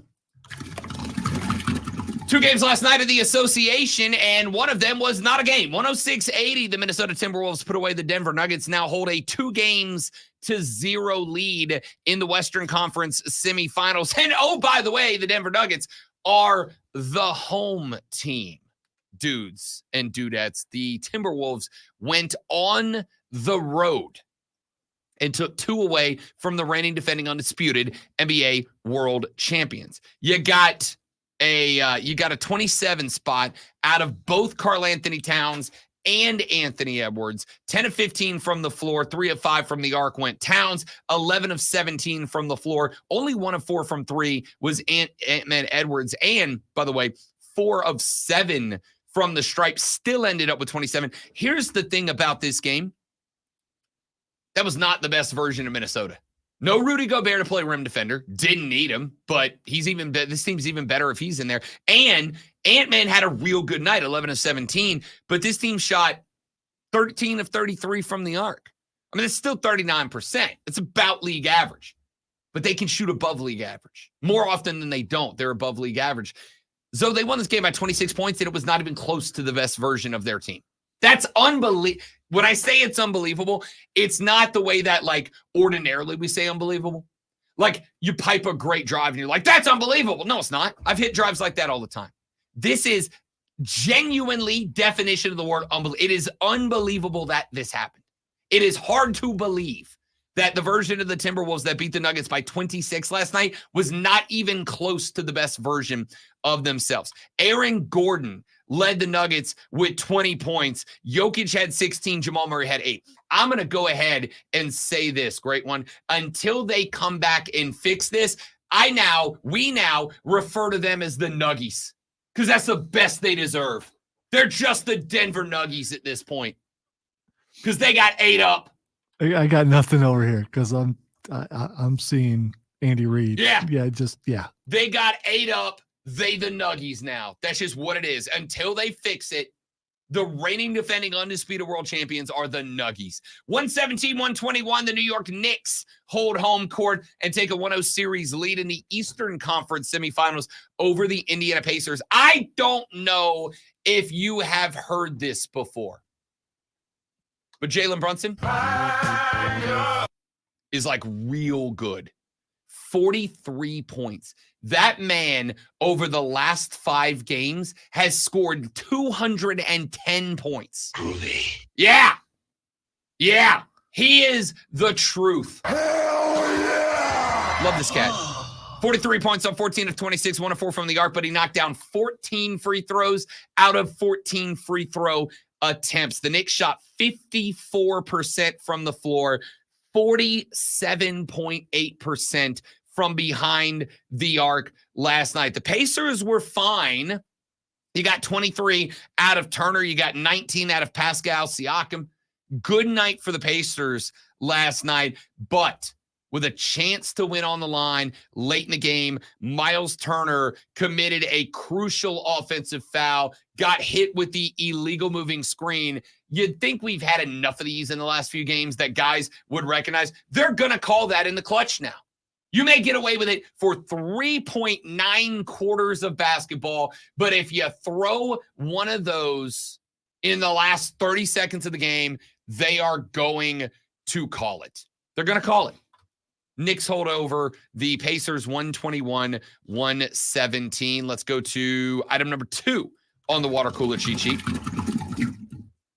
Victor Wembanyama, unanimous rookie of the year in the NBA. A lot of basketball today. Not mad about it. Not mad about it. Love the basketball. Wembanyama becomes the 6th unanimous rookie of the year. He got all 99 first place votes. He joins Ralph Sampson back in 1984, David Robinson back in 90, Blake Griffin in 2011, Dame Lillard in 2013, and Big Cat Karl Anthony Towns in 2016. He is the 3rd San Antonio Spur to win the Rookie of the Year award. They were David Robinson and Tim Duncan in 1998. Both of those Spurs also number 1 overall picks. In 71 games this season, Victor Wembanyama averaged 21.4 points, 10.6 boards, 3.9 assists, 3.6 blocks, and 1.2 steals per game. The last player to average 20, 10, 3, and 3 in a single season was Shaquille O'Neal back in the 99-2000 season. He won the MVP that season. I'm going to be real with you. If we took those numbers and put him on a team that was even a wild card team, Victor Wembanyama is the MVP this year. That's how good this rookie campaign was. This may have been the best rookie campaign. You know, I do not say things like this. These are things you say to make a TikTok video. These are things you say to get your name on the radio. I'm already on the radio. I don't need to make hot takes to get on the radio. I'm already here. I don't need to make hot takes to get attention. I already have it. So trust me when I say I'm not being outlandish. This is not a hot take. if Victor Wembanyama played for the Thunder, if he played for the Timberwolves, if he played for the Lakers, if he played for the Knicks, if he played for the Sixers, if he played for any team that was even a play-in team, Victor Wembanyama is the MVP this year. And all those teams will be very happy. And all those teams would be exceptionally happy. Chet Holmgren came in second. He got 98 out of 99 second place votes. The one he did not get went to the third place MVP, or excuse me, I keep saying MVP, Rookie of the Year. It's not MVP, it's Rookie of the Year. The second place went to Chet Holmgren, 98 out of 99. The one second place Rookie of the Year vote he did not get went to the third place. That is Brandon Miller of the Charlotte Hornets. When he got drafted, I looked into that camera and said into this microphone, Charlotte fans, I know you're disappointed in the pick. There's off the court baggage. You'll remember he had the gun incident in Tuscaloosa when he played for Alabama. I know you're disappointed. I know you wanted a bigger name in that spot, but this kid is gonna be a star. And I got pushback. No, he's not, Rob. What are you talking about, Rob? He was a good college player, Rob, but he's got so much baggage, Rob. I'm not disagreeing he had baggage. Have you heard Brandon Miller's name in the news since he got to Charlotte? No, you have not, except for when he goes off for 32, 10, and 5. That's what the kid's going to do. This is why I have said time and time and time and time again, you are going to hear this man's name said a lot, dude. A lot. Let's get to item number 3. I've kicked around what direction we are going to go with this a number of times, and I wasn't really sure where I wanted to go, but I'm intrigued in this story. I'm not going to spend a ton of time on it, A, because we're late, and B, because I know a lot of you don't care, but I do. Phil Mickelson's getting weird about the Live Tour thing. All right. Like, he's getting defensive at this point. I can tell the Live Tour, they're not in trouble per se, because as we pointed out, their backers have the unlimited money glitch turned on right now. They have the unlimited money cheat code enabled right now on the game. They're not hurting for cash. But I can tell they're in trouble because Phil's getting weird on Twitter. He said, and I quote, maybe some Live players won't be missed, but what if none of the Live players played? Would they be missed? What about next year when more great players join, or the following year? At some point, they will have to care and will have to answer to sponsors and to television. FAFO. You know what FAFO stands for, Alonzo? You know what that one means? I am not even going to attempt it. No. Don't worry. I'll tell you. It stands for Around Find Out. It's my favorite acronym in the game right now. FAFO, dude. Around and Find Out. Phil said... don't start something, won't be nothing? Pretty much. Okay. Pretty much. All right. FAFO means you start it, I'm going to finish it. You want some, come get some? That's it. Okay. All right. You're hitting the Rocky right there. Professional wrestling is cool. He said, never has there been a more obvious example of the immediate issue Liv faces than today. The Volvo China Open was played for a $2.25 million purse, and several players qualified for the PGA Championship at Valhalla. Liv Golf Singapore played for a purse more than 10 times that amount with a bunch of the best players of this generation, but 0 of them qualified for the PGA Championship from the event. Liv can have the grandest of plans for their future, but getting players access to major championships should be their number one priority, especially with the major exemptions running out fast and nearly all player contracts up for renewal this year and next. And then he went on to give them maybe some Live players won't be missed speech. Phil, dude, you knew this was going to happen, bro.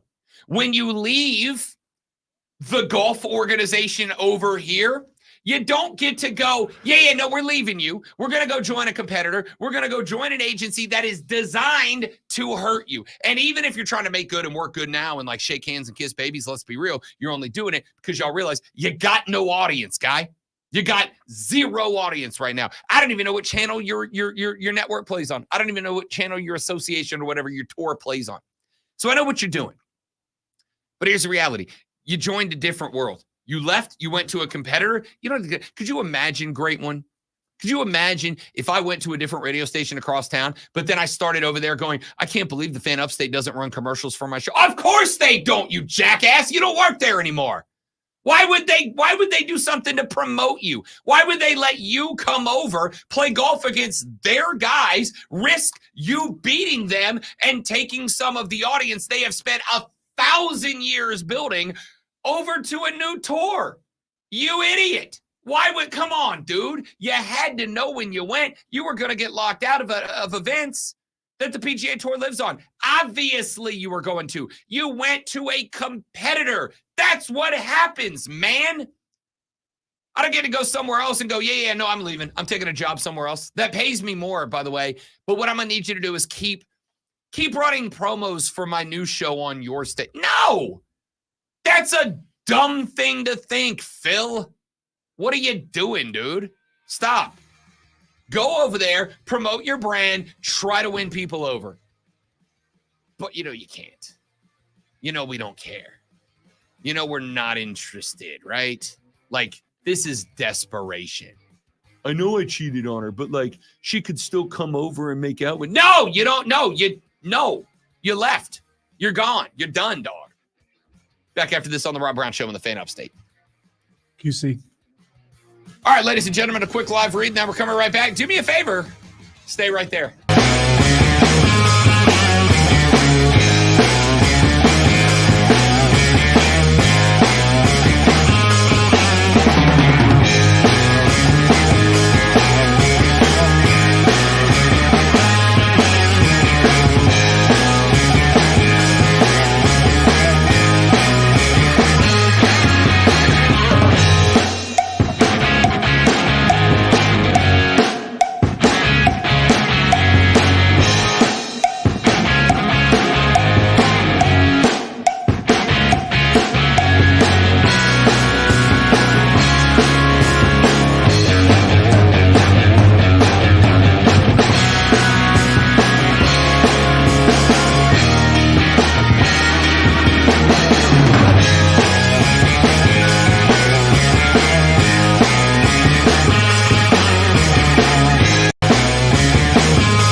The Rob Brown Show carries on. It is the Fan Upstate.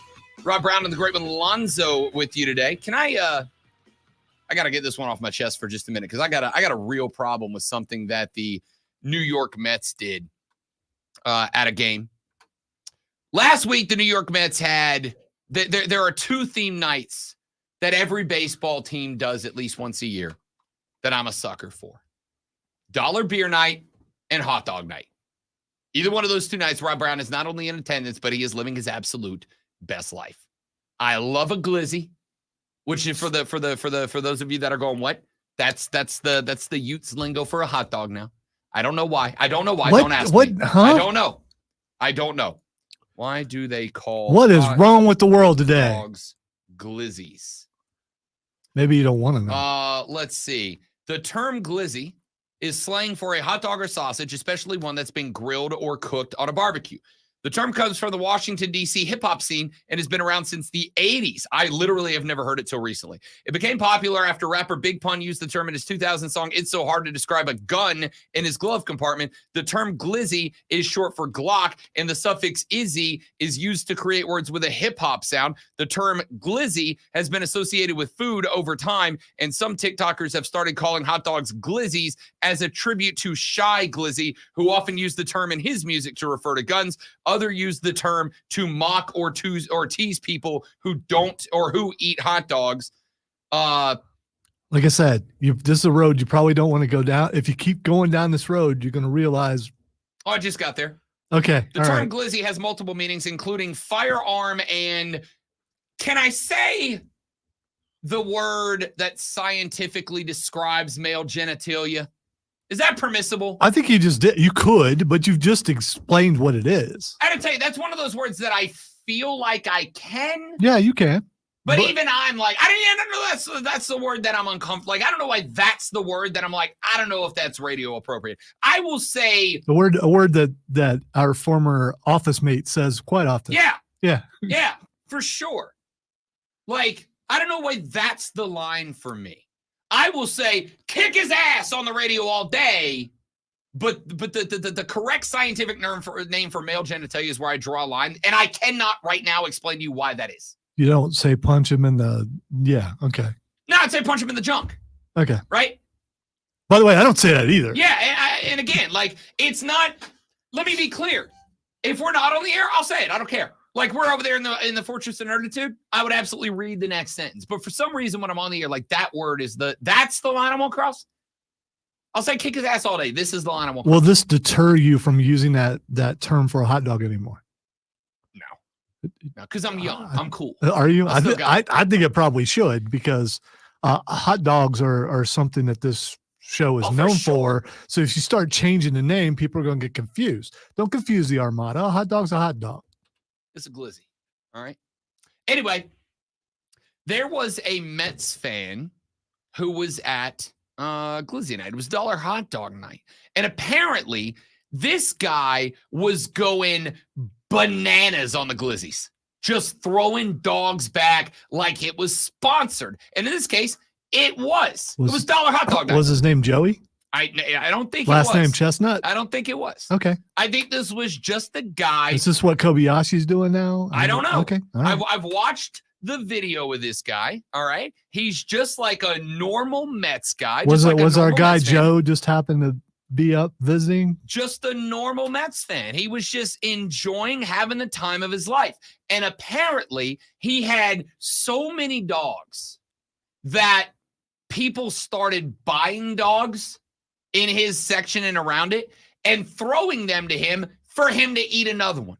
Like, he became more of a show than the baseball game because he was pounding these hot dogs. You would have done that. You would have bought him a hot dog. You're damn right I would have. Yeah. All right? Because I appreciate the simple things in life. I'm going to tell you, on the list of incredible things on planet Earth, a glizzy at a ball game is inside of the top 5 things. You just, every time you say it, it makes me uncomfortable. Sorry, bud. You're gonna have to get used to it. That's what us young people call it now, and you're just gonna have to accept it. For how many more months till your birthday?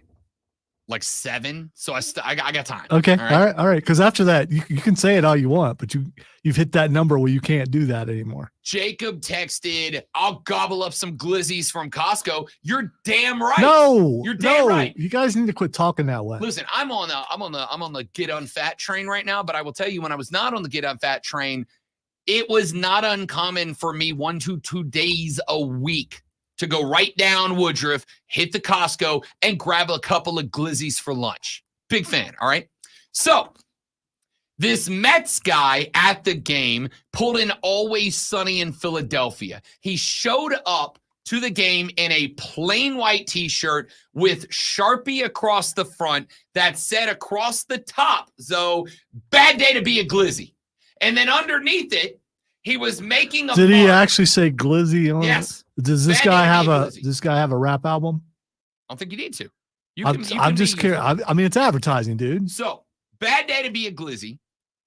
And underneath it with a Sharpie, every time he ate a dog or drank a brewski, he made a mark. He made a tally on the shirt. So on his shirt, he's keeping track of dogs and brewskis that he's pounding at this ball game.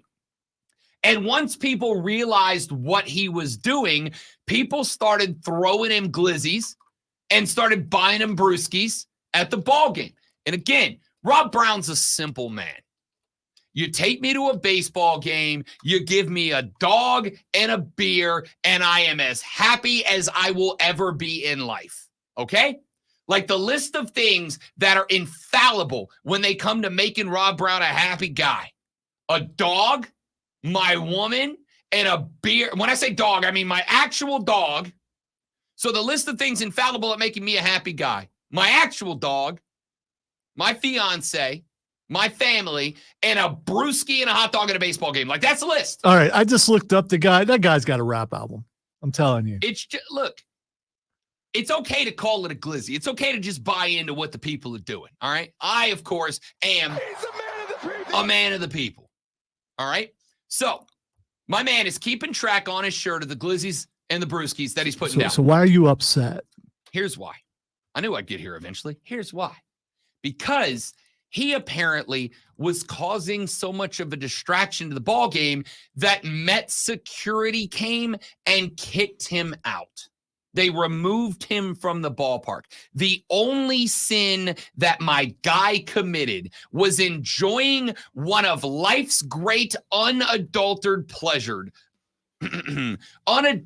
pleasures.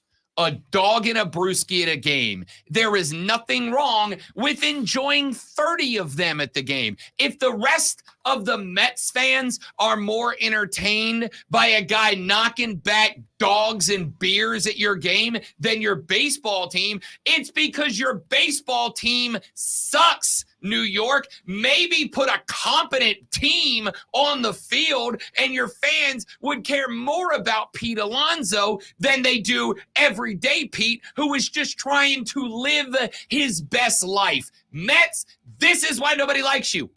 This right here, this guy was having the time of his life. The crowd around him was having the time of his life because he's more entertaining than your stupid baseball team, and you kicked him out.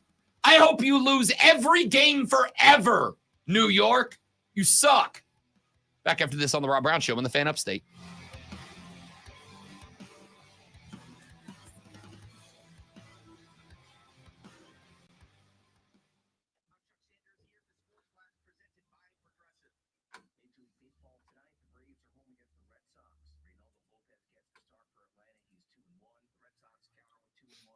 Words don't bother me much, Jacob. At least words that are acceptable on the air. But there's just something that makes me think that later on he's going to regret saying that so many times. That's all. I'm just. Did you look up the Urban Dictionary meaning of it? Yeah, that's where it came from. Okay, all right. So it is used to describe hot dogs, guns, and peni, which I'm not sure if that's the plural of it or not. I hope when they drug him out, he was shouting, "I thought this was America." I'm sure that guy did. In fairness, I'm sure that dude probably knocked back enough brewskis that he became a nuisance. But also, let my guy live. All right? The guy was doing nothing wrong. He went there for his 15 minutes and he got it. I don't think he did. I think he went there to have a good time pounding, bruising any dogs. And I will tell you right now. Yeah, but he wrote it on his shirt.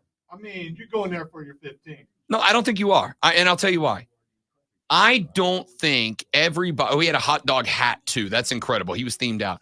I think some people can still just have fun without trying to be internet famous for it, like I do all the time. My biggest problem right now is that I don't think about social media enough for the job. Like, I need to be doing it more. But like, whenever I get caught up in having a great time, I don't think, oh, I need to post this on Instagram. Like, I just am enjoying having a good time. I think this dude. You're spending your life looking through a little lens. You're not having as much joy. You're Keegan just and I not. were laughing last night because he got to, when Zach Bryan got to his like big song, like, you know, everybody's got their one song, Friends in Low Places, whatever. When he got to his big song, we look around the arena and, dude, it was hard to see the stage because every person in section 119 and the entire floor, all you saw was the back of phones lit up filming the guy. And I looked out, and when I say, I mean, I'm not exaggerating. I got to think 90+% of the people in that building were watching the song that they know him for through their phone screen. And it's a video that, how many of you sincerely have ever filmed a song at a concert and then rewatched it? Sincerely, right? It's like filming fireworks. How many times have you gone back and watched those videos? I've got 3 or 4 from concerts that like really meant something to me, right? Like my dad got me into playing guitar. He loved the Eagles. When he bought me my first guitar, the deal was, I'm going to buy you a guitar. You have a year to learn how to play Take It Easy by the Eagles. So when I saw the Eagles play, I recorded them playing that song. I watched it a lot. But how many times do most people watch most of the videos they film? Put them down. I think this guy was just there to have a blast. Oh, you went from being a member of the use to coming at the use. Oh, for sure.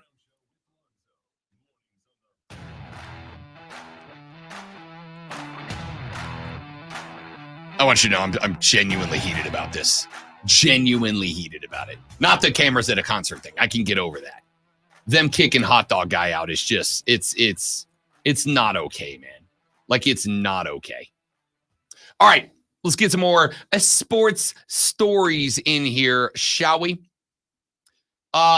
We have talked a lot of NBA ball. We're going to keep talking NBA ball because I am sorry to tell you, that's the thing right now. We are also going to get to some NHL hockey because the Canes, the bunch of jerks, are down in a hole to the Rangers right now. I got 5 things that they can fix between here and there to get back in the series. They've got to win tonight. You cannot take an 0-2 deficit back to Carolina. Can't do it. You got to split in New York. So we'll talk about that. And New York can be beat in New York. I'll tell you how later on the show. But I got a couple of college football stories I want to get to. The first is one that I think is going to be entertaining as hell. Do you know who right now, in my opinion, has not just burst onto the sports scene, but has honestly become so much of a mainstay on the sports scene that I get excited when his name pops out? Snoop Dogg. Snoop has become like an icon in the sports commentary world. It started 4 years ago when the last Olympics rolled around, which was what? Beijing was the last one, I think. I don't remember. We got Paris coming up here in, God, what, a month and a half? Let's go. So last Olympics would have been a winter Olympics. Well, I mean, last Summer Olympics. Okay. Last Summer Olympics. Dude, that was 4 years ago. Yeah, I know. It's a long time ago. I had just gotten here. It'd be my first year here on the station. So, last Summer Olympics, Snoop and Kevin Hart did one of my favorite sports shows of all time. They did a nightly wrap-up of the Olympics from the perspective of people who probably have never watched the Olympics, right? And they were friggin' hilarious. If you have not seen Snoop and Kevin Hart giving a review of dressage, you know what dressage is? The dancing horses. You seen the horses that come out and they like sidestep and they dance and they prance around. I'm going to tell you right now, it is something that 99% of my life I am actively avoiding. Summer Olympics roll around. Hell yeah. Let's go, American horses. We got the best horses.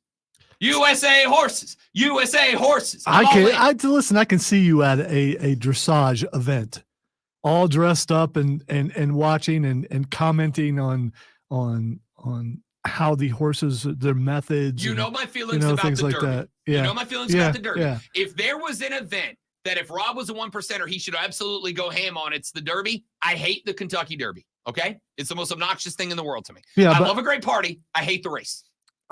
Dressage would be there with all your people, your 1%ers. I mean, so is the Derby. It'd be like hanging out at Cotillion. In fact, the Derby should be the event that I'm all in because there's two distinct audiences at the Derby.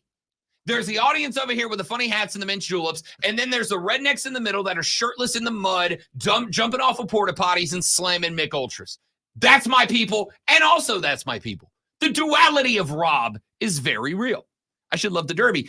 I don't. I love the party because I can go to either one of those parties and be happy. I can go to the funny hat mint julep party and have the time of my life. I can be down in the mud with my boots and my cowboy hat, shotgun and bush lights in the infield, and have the time of my life. I'm good either way. Dressage, zero interest, except every 4 years at the Olympics when America has the greatest horses. Let's go USA horses. All right. It's the only time I'm pulling for a horse is dressage in the Olympics. Anyway, if you haven't watched Snoop and Kevin Hart talk dressage, go to YouTube and look it up. Not right now. Wait till the show's over. But write it down on your notes for later to go watch these two guys called dressage because Snoop is the funniest freaking thing on the internet. Well, you're going to get a lot more of him because starting this year, the Arizona Bowl, which was previously sponsored by Barstool Sports, is now going to be known as the Gin and Juice Bowl, sponsored by Snoop Dogg. Snoop right now has introduced, as many celebrities do, like many celebrities have gotten to the point where they're all putting out their own liquor brands. Like every country music star's got their own tequila or their own whiskey, and every rock and roll star's got their own vodka or tequila or whatever. And it all kind of started with Sammy Hagar with the Cabo Wabo tequila, which is Sammy Hagar's tequila, and then other guys spin it off. And I'll tell you, the majority of those are just repackaged something else, right? It's just Jim Beam, but they slapped a new label on it. Just like those generic vegetables you get in a grocery store are actually made by Del Monte or something like that, and they put the Food Lion label on it, right? Or it's whatever. That whiskey you bought from your favorite country music star is the exact same whiskey I'm buying for $20 less at the liquor store because he didn't slap his logo on it, and it doesn't taste better, and that's okay. Except for Conor McGregor's, he makes that himself. Yeah, for sure. For sure. It's definitely not just repackaged, whatever Irish whiskey. Doers. Anyway, Snoop, to join in that, along with Dr. Dre. Shane says Nick Jonas has his own tequila.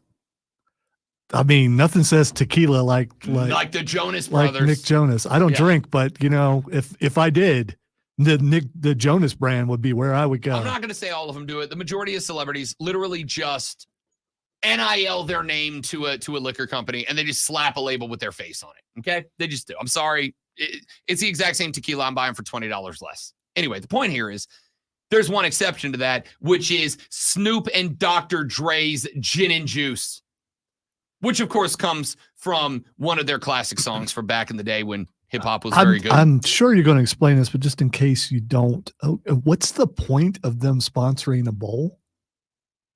To get you to start sipping on gin and juice. So this will, okay. All right. So it is an actual brand now as far as the refreshment goes. Yeah. Okay. All right. All they want to help you do is roll down the street smoking Indo, sipping back on gin and juice. I'm just curious when the Poulon Weed Eater Bowl happened, did that make you go out and buy a Poulon Weed Eater? Listen, it's just exposure, just like everything else. Okay. I know. The key is not to get you to jump off your couch and go buy a weed eater. The key is so that the next time that you go, golly, I need a new weed eater, they're the first name that jumps in your mind. Right? It's the same thing. Rob Brown isn't drinking right now while he's talking about the Snoop Dogg Gin and Juice Bowl, but there's a very good chance that this Friday evening he will be. Going to call the first Liberty home game of the year. Can't wait to get back on the mic for that. And then when that's Yeah, over. but I was going to say, but he's not doing that Afterwards, during. Yeah, correct. yeah, okay. After I'm done calling the first Liberty home game of the season, the GSP's female professional soccer team, can't wait, going to be at Paladin Stadium as well. As soon as I'm done with that game, I'm going to head back to the house, and there's a very good chance that old Robbie B is going to be in the mood for a spirit before he calls it a night. And you know what's in my brain right now? Snoop Dogg's gin and juice. So there's a very good chance I'm going to be like, you know what? I'm going to try it. I'm going to stop by and get some. I freaking love Snoop getting involved in everything sports right now. He was at WrestleMania this year, got on a mic, and he was the funniest thing that happened all night. On a show with Pat McAfee on it, he was the best thing. When they went and got the table, do you remember what he called it?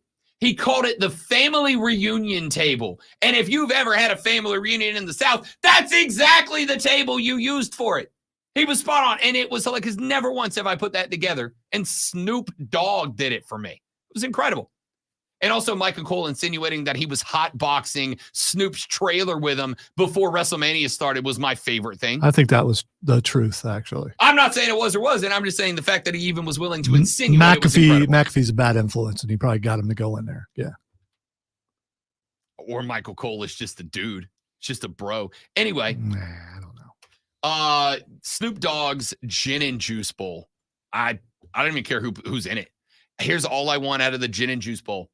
Snoop on it. I want Snoop on commentary. I want Snoop calling that game. But aren't there usually packages that go along with that for the players from the sponsor? I don't know, man. That's just You got a problem with a booze company sponsoring a college bowl? No, game? I'm just saying if there are care packages, hopefully they're being carded. I'm sure That's all. I'm sure they're not going to be handing out gin and juice to the guys, but I'll tell you right now. Isn't that kind of what they do? The sponsors take care of the players. They send them places like amusement parks and stuff, and then they give them goodie bags. Yeah. I mean, you have to put a gin and juice in it. Okay, because that's a totally different kind of goodie bag. You know what Snoop's giving them. You know what Snoop's giving them? A chain and a discount card to the Snoop Dogg pharmacy. That's what he's hooking them up with. Here you go, boys. Have a great offseason. You said it's in Arizona? Yes. What's the legality in Arizona? Is weed legal in Arizona? Arizona legalized recreational marijuana use in 2020, and that's why Snoop picked I'm it. just saying this Snoop's like, I'm getting a bowl in Arizona, Colorado, or Washington, nowhere else. This could be a little risque as far as what might be in that bag when you're a player. Live your best life, boys. Live your best life. All right. Shane said 21 and over gin and juice, under 20, just juice. Ladies and gentlemen, the Snoop Dogg Just Juice Bowl for the players. Everybody else, yeah, you're in good shape. Do we want to talk? Okay, we haven't yet. Mainly because do we want to talk about this Deion Sanders social media thing that's going on right now? Do y'all care? Do y'all want to get into that a little bit? Like, on one hand, I do. On one hand, it kind of feels like a big deal. Yeah, it's been talked about nationally and on other shows, but the things it's Deion Sanders. What do you expect? I mean, oh my gosh, he's gotten older. He's not going to act like he did when he was in the league or in college. I'm gonna go. He's just doing what I'm not surprised by it at all. I'm gonna go. Deion talking is fine. Deion talking to college kids is not. Yeah, but he was doing it to the college kid's dad. I understand. Who started it? No. He did not start it. Shador started it. All right. Shador First of all, started it. Dad Deion. No, that's it. The dad started it with the adults. The kids can go back and forth, but the dad jumped in and brought the adults in. Okay. That's what the dad did. You know me, great one. I fully am in the camp of these people ain't role models. They're people. Okay? You should not have to go out there and talk to your kids and be like, Michael Jordan, Jerome. No. If your kid says an athlete's his role model, all right, just say no. Just say no. I mean, there are some athletes that are great role models. Kirk Cousins, fine role model, right? I never thought I'd hear you say just say no. Just say no. Well, you make me sound like freaking Rob Van Dam over here, all right? I don't do that. And there's a good reason for it. It's not because I'm against it. Live your life. I don't care. Your first name is Rob. I mean, so you're already partially there. RB3. There you go. I do that at hockey games sometimes. There you go. So, all right. So, anyway, I don't know, because on one hand, I'm like, Coach Prime is Coach Prime, and he's going to be Coach Prime, and the reason he's there is because he's Coach Prime. He is just a dude. He's a big-ass boy is what he is. Yeah, dang. But on the other hand, I'm like, you also are the coach of a D1 program that's going through some rocky times right now on Rocky Mountain High. Maybe not the right time to be doing this. And also a dad. And as a dad, I've been really angry at teenagers who are treating my son poorly or my daughter poorly. And I understand the anger. I get all that. So I really don't have a problem with it. You know what? We're going to talk about it now. We're going to talk about it when we come back. This Dion social media scandal is, like I said, I've been back and forth on it. Part of the reason we haven't brought it up yet is because I'm not really locked in on one side or the other. Like on one hand, I'm kind of like, hey, Dion, maybe chill out just a little bit. And on the other hand, I'm like, your school right now is as volatile as any in the country. Your school right now is on very shaky ground. You've had 33 kids leave. You got 31 kids coming in. You are right now having kids not just leaving, but some of the best recruits you've ever had are leaving and saying, I don't want to be part of a clickbait program. And then you turn around and what do you do the very next day? You start being clickbaity again. Why is it a problem for you for there, but it's not a problem for you for anywhere else? We're going to talk about it. It's a problem in other places. No, man. Let them play. Let them live. That's what you say. We're going to talk about it when we come back. Texter said, Rob, get you a Prime Energy drink and help out your bro, Logan Paul.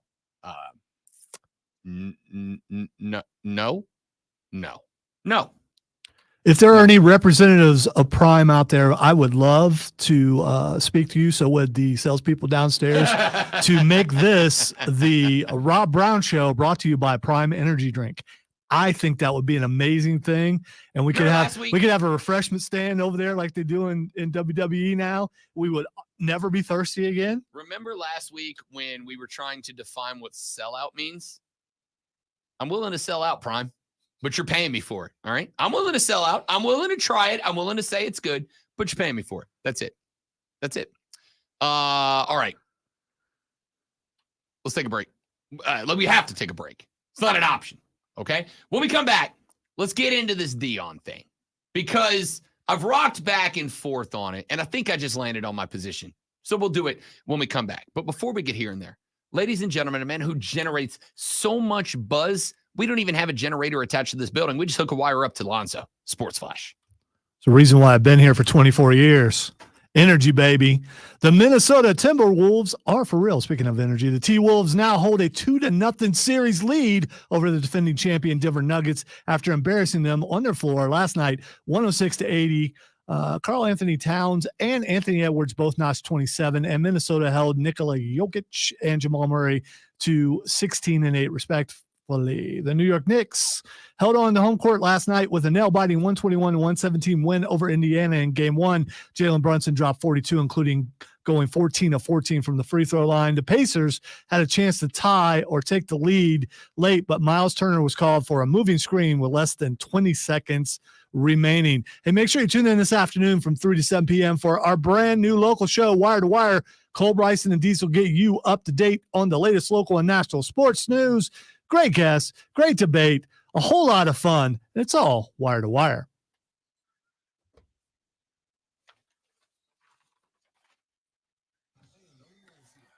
Look at that. I did it again. Make sure I didn't do that in the last one. And I did.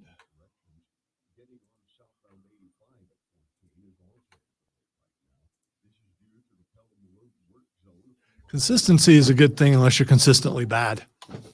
But then people expect you to be consistently bad. So when you're not bad, then it's a big surprise. So I guess that's okay.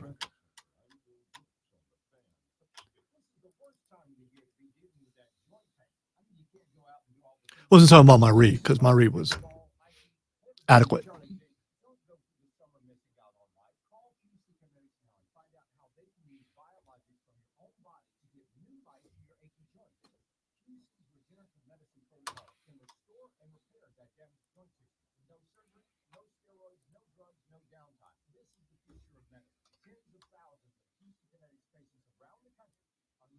best life because they made the call. QC medical professionals are under the direction of Dr. Mitchell Sheintuck, who is an orthopedic surgeon who became a true pioneer in regenerative medicine. He knew there had to be a better way. Call QC Kinetics now for your free consultation. Revolutionary treatments for joint pain or healing. 864-448-3772. That's 864-448-3772 in Greenville and in Nashville. QC Kinetics, 864-448-3772. Hi, this is Cole with Wire to Wire, and this is Diesel. We'll be live tomorrow from 3 to 7 at Eagles Market at 8004 Warren H. Abernathy Highway in Spartanburg. Stop by and say hi. We'll also be giving away a $25 Eagles gift card. Spring is here, and the best upstate deal in golf is on sale now. The 2024 Upstate Golf Card gets you a round of golf at 7 premier upstate courses, and it's only $80. Order at theupstategolfcard.com. 7 rounds of golf for only $80. Upstategolfcard.com. At Lowe's, save big every day when you buy milk. Save 10% when you buy 68 or more OSB sheeping. Plus, get an extra 5% off every day on eligible purchases when you use Lowe's. By the way, I could not write Grizzy on my Glizzy on my chapters. I couldn't do it. Why? I just couldn't. You can spell it? No. I looked it up. I could have spelled it, but no, I just can't. It just doesn't feel right.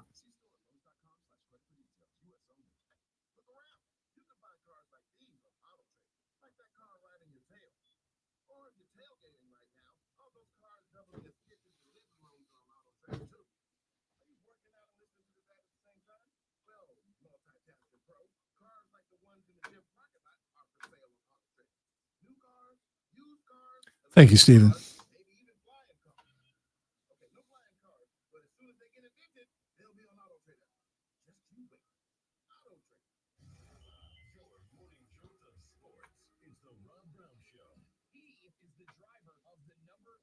Chevrolet for Spire Motorsports. He is Corey LaJoy joining us here on the show. Dude, I was watching you have a freaking ball with this team last year. My question is, are you getting back on skates with Lordo and the boys this year? I think I'd have to be a bit more prepared. Somebody was checking me into the boards last year, so I'm going to try to find that guy and get some payback. I respect that. What is worse, hitting the wall out of turn 4 at 180 or getting put into the boards by a power forward? Oh, the boards are way worse, buddy. I've got a helmet, about 4 foot of crunch area when I hit the wall at 200. Now, it doesn't feel good, but when you take a stick to the chest and then you hit the board, it is not fun. Don't hit snooze. Play the Rob Brown Show now morning 6 to 10 on The Fan. The Fan Upstate. Wire to wire with Diesel and Cole Bryson. Turn on, leave on. He is Brandon Leak, 680 The Fan in Atlanta. Brandon, what would you have said if I would have told you last Thursday before the draft that the Falcons would take Michael Penix Jr.? I would have said, get over the microphone and drive yourself to an emergency room immediately as you have suffered some sort of head trauma that you are unaware of. Unprecedented, unbelievable, and still unreally decided whether or not it is a good pick, horrible pick, a pick that may turn out to be just fine, or something that just will have everybody scratching their head for a life. I will be offended if you don't have me on again. Wire to Wire with Diesel and Cole Bryson. Turn on, leave on. Afternoons 3 to 7 on The Fan. Upstate. The Fan. Upstate. Wire to Greenville. WORD Spartanburg. WFBC HD3 Greenville. W249PL Greenville. W246CB Spartanburg. Upstate. RBC Sports Station. Check this out. For an official Rob Brown lockdown. Manufactured locally for the Carolinas. This is the Rob Brown Show. The Fan Upstate. Hey, Big Daddy, how you doing? Real good, Corey LaJoy. Welcome back, ladies and gentlemen. The third hour of the 4-hour sports talk extravaganza, the 4 most electrifying hours of sports talk entertainment are in your ear holes right this very second, where we celebrate the glizzy here on the Rob Brown Show and the Fan Upstate. No, we don't. What's this we? the show celebrates a good ballpark glizzy is untouchable. It's the best thing. Man, I hope we get a corporate email saying to stop doing that. I don't think we will. I wish I knew someone in corporate who I could get to send you an email to ask you to stop doing that. Checks out better. All right, let's get into this Deion Sanders thing because I bounced back and forth around it, and there was something about it. There was something about it that wasn't sitting right with me, which is unusual because as Lonzo pointed out, like 98% of the time when an athlete or a coach or whoever pops off and has an out of character moment, my response is, let my guy ride, man. Let my guy ride and ignore The haters. Just ignore him. Who cares, right? It's not your job nor responsibility to be a role model. If you're just a good guy, if you're just a good person and you are a role model, good for you. That's awesome. But it is no athlete nor coach's job to be a role model. It is no athlete nor person's job to set any sort of standard for the kids. It's not their job. Chuck Barkley said it 20 years ago, and it rings true today. They are not athletes, or no, they are not role models. They are athletes. And if you are telling your kid, look to this athlete to be an example, that's on you, man. That's bad parenting. It just is. If your kid comes home and goes, oh, so-and-so's my role model, it's on you to decide, is that a good role model for that person, for that kid to have? And if so, great. And if not, to then parent them away from that person as a role model. Hey, listen, that guy's not a role model. And here's why. And have a conversation about it. So it's weird that this thing with Deion Sanders kind of bothered me a little bit.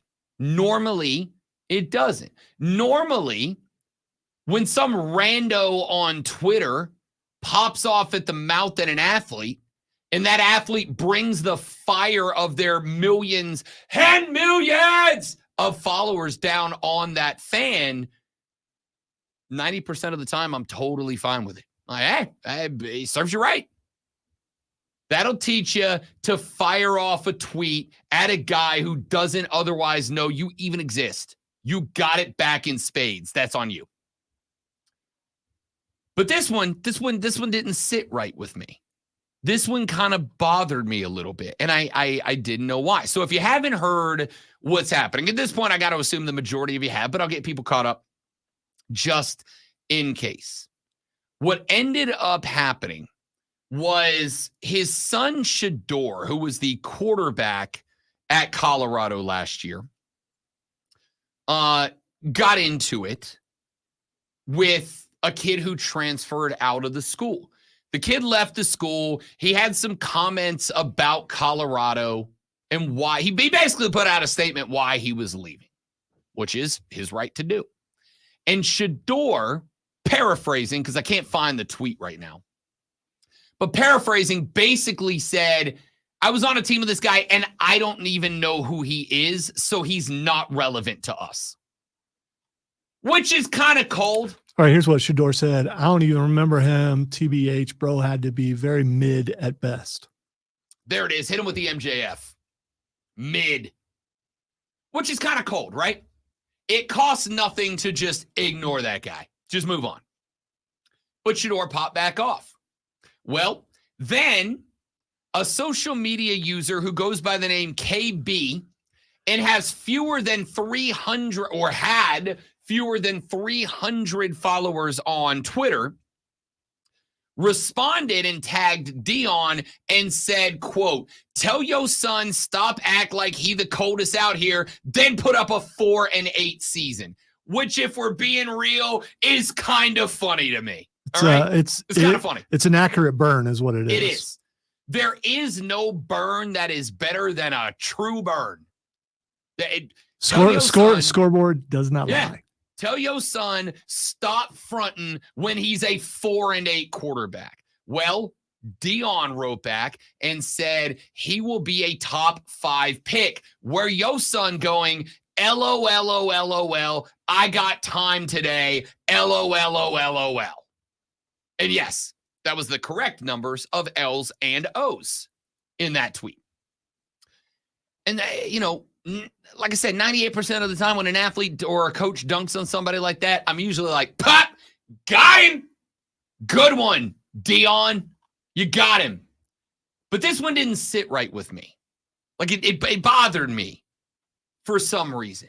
And I couldn't figure it out. I just clicked on KB, and according to his what he says he's a professional athlete. Sure. This is the guy that he's going after. For the record, the fact that me and you, and I'm going to go ahead and guess 0 people in this audience know who it is, should be irrelevant to Deion Sanders, right? Should be irrelevant. Unless he knows them.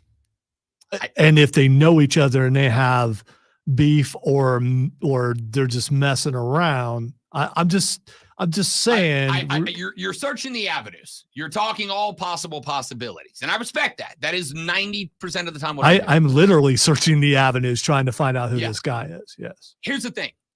This story happened less than, but right at a week ago. Yeah, a little less than a week ago. Around a week. Yeah. If this was somebody that was notable, if this was somebody that was famous, if this was an athlete, if this was a Deion guy, if this was somebody that had any sort of reputation or reason to be known, at this point, he would be known. At this point, some media guy would have dug up his IP address, figured out who he is, and gone, oh, this guy played with Deion in 1992 in their boys. Or, this guy is that or this. Somebody would have found unless that they care more about the story and they don't care that maybe there's trolling going on, which I don't know if there is or isn't. Here's why I'm going to say that's absolutely not a case. Not a case because any media guy who takes this story to the next step is getting published.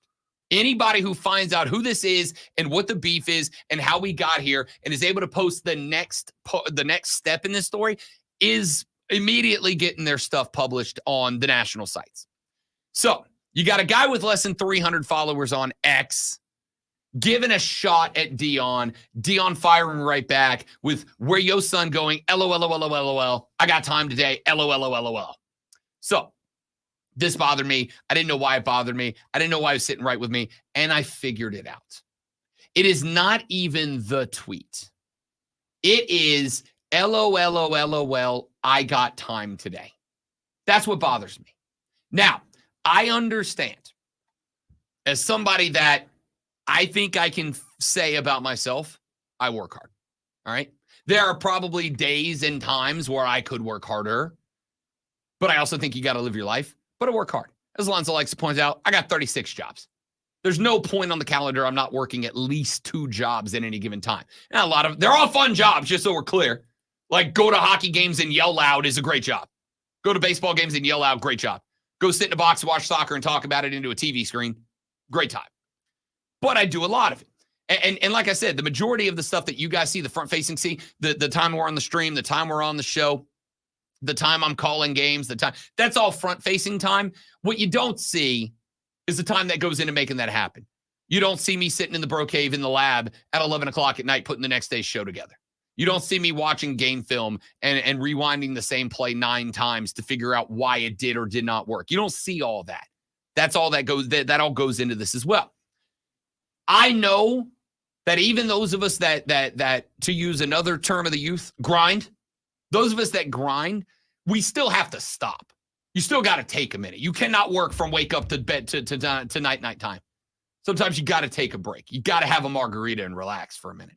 But it does feel odd to me that a head coach with a 4-8 record during, by the way, prime time, pardon the pun, for making your team better is out here getting into bleep talking contest with randos with less than 300 followers on Twitter. It's just weird for me. I'm not going to jump into because I heard people say this. I think it was, I think Stephen A said the other day that this is one of those spots where coaches need to be above the fray. Coaches need to be above this. Coaches need to be better than this. I don't care. Right? Let's keep it a buck here. Deion ain't Deion if he was above this his whole career. Deion has always taken the bait and talked to anybody who talks at him. That's why he's Dion. If he wasn't that, he would have been a really good baseball and football player, but he's prime time because when you talk it to him, he talks it back. So I get it. This is, as Lonzo pointed out, as on brand gets. This is my glasses. Some things just become part of your brand, whether you like it or not, and you got to rock that thing to be recognized. I saw the story and I laughed about it because everyone's making such a big deal about this, and he's just being him. I mean, actually, a little bit lesser him than what he would have been back in the day with this. He would have went full bore on this thing, and he didn't. I mean, he had a couple of responses, that's it, and moved on. We've seen this sort of thing around here before. Where why would a coach respond to such a thing? Don't they have more things to do? Why aren't they coaching? And I mean, you know, they're human too. You respond. It came at his kid, and so he defended his kid. I just don't have a problem with it. So here, let me, as we talked about this yesterday. It's the same thing as why is the president playing golf? Because, you know, you don't have to be the president all the time. He's being a dad. Should he be off coaching and not paying attention to social media? Yes. Yes. Let's be real clear. He was 4-8. Yes. No. He still has. I mean, anyone can pick up their phone. How many times you pick up your phone in an hour? All the time. Right. I'm not being paid $20 million to run a So program. what does that have to do with picking up your phone? It. Let me tell you where the dad thing comes for me. I'll tell you where the dad thing comes in for me.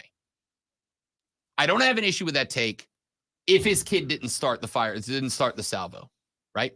If your kid punches somebody in the mouth, to me, and again, I'm not a dad, so I don't know, but I feel pretty confident in this one. If your kid punches a kid in the mouth, as a responsibility, it's your job to let your kid get punched back in the mouth and learn that lesson. That if you pop off, you're going to get popped off too. Welcome to the real world, kid. I'm not going to be around forever. By the way, Shedeur didn't start this, right? The other guy did. He came at his dad, so he defended his dad. Then it started, and then the dad defended the son. I don't see why it's a big deal. To me, the kid's statement was more here's why I left the program, which is very understandable. Again, do I particularly care? Not really. To be honest with you, I've already forgotten the kid's name. Okay? This wasn't like Travis Hunter. And so did the coaching staff. That's the reason why this is a thing. So maybe if he wasn't so mid, I mean, you know. The guy's a guy, I don't even remember his name. And I guess that almost to me is kind of the point is, like, if this was a Travis Hunter level guy and he's out there saying, don't go to Colorado, they're a clickbait program. And don't get me wrong, they are. By the way, they are. This is a transfer portal era. There are a lot of kids out there jumping in the portal and people don't know who they are, and they may not before their career is over. I don't have any problem with the portal aspect of it. I don't have a problem with Dion losing 33 and picking up 31 in and out of the portal. If that's the way you want to build your roster in today's age, that is absolutely within your right. I wish you the best of luck. You can't win a national championship that way. I don't know if that's true or not. You can't even make it in a playoff that way. All right, now you're just being a jerk. All right? Now you're just being a jerk. You're just a loser or a jackass. You can be A or B. So, don't know who this kid is. He's probably.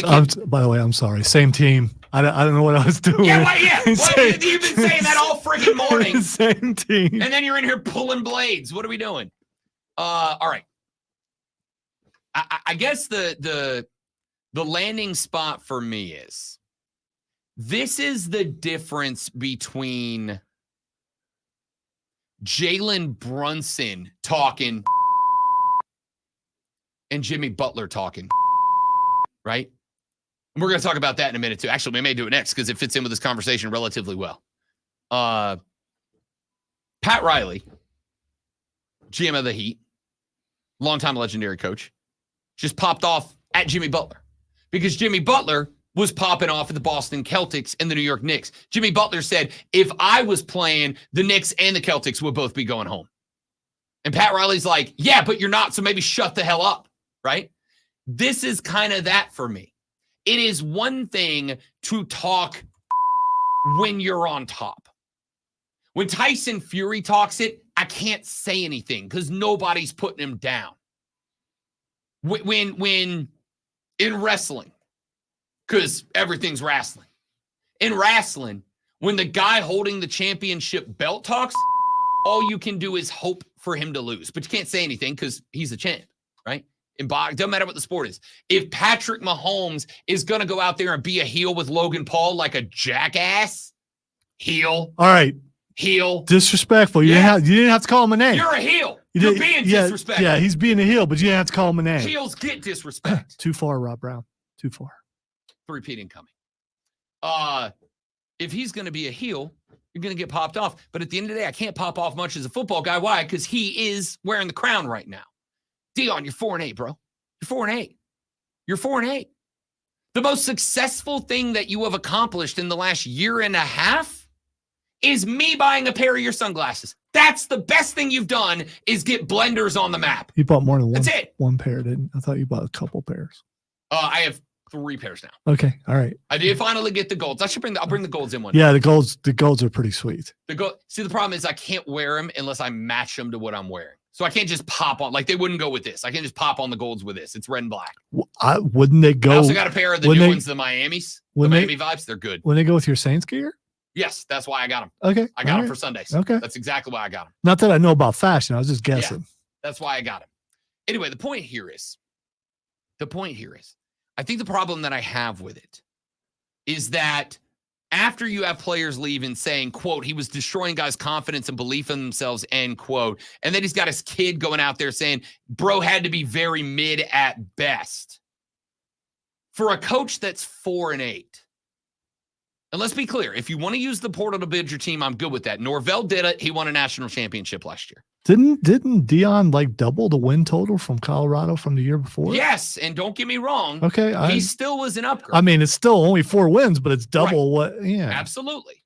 And maybe next year he goes and wins 6, and maybe then 8, maybe then 10. Who knows? But what I do know is this: if you want to build your roster in the portal, that's fine. But you had 31 kids leave. They left for a reason. That wasn't 31. I don't think you kicked 31 guys out of your program. Maybe it is. And even if you did, that tells me you recruited like ass the year before because you had 31 kids you wanted gone.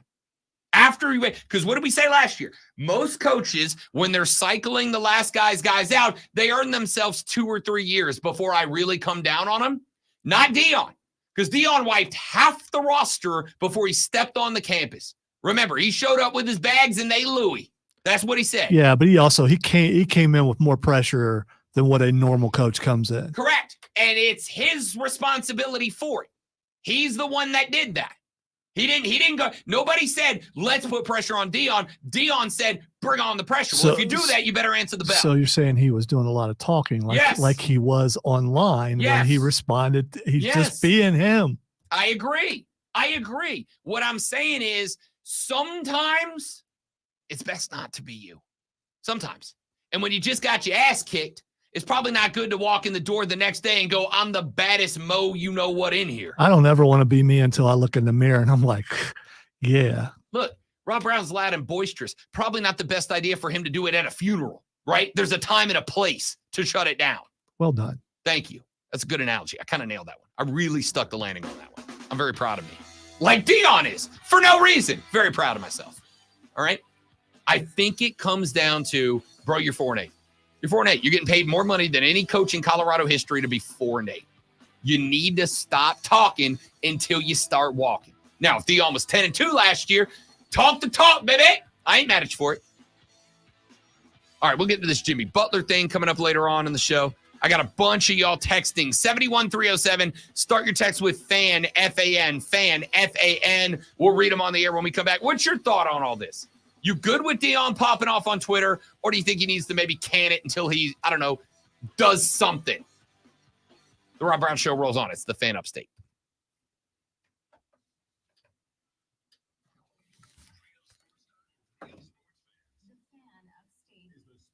That's another great take, Joey B. Also, I got to change. I hate those comments like that. There we go. Bubble comment. Yeah, I think that's another good take. Like, I'm not saying he does or doesn't. I will say it does feel, and again, I think you're deep diving for this, but it does feel like Dion took that coaching job to get his kid in a Power 5 game, right? That's what it almost kind of feels like when he's talking like this. All right, guys, give me 45 seconds. I will be right back.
The Rob Brown show rolls on. I'm so tired of this. I'm so tired of the Met Gala. Like, I get the point of it. It's for a good cause. It's for a good reason. I understand that these people aren't doing this because they're like fashion models. I understand it's a gimmick party, but I'm over it, dude. All right. I'm over it. I have something from that on trending, but I'm not going to take it off because you haven't mentioned the person.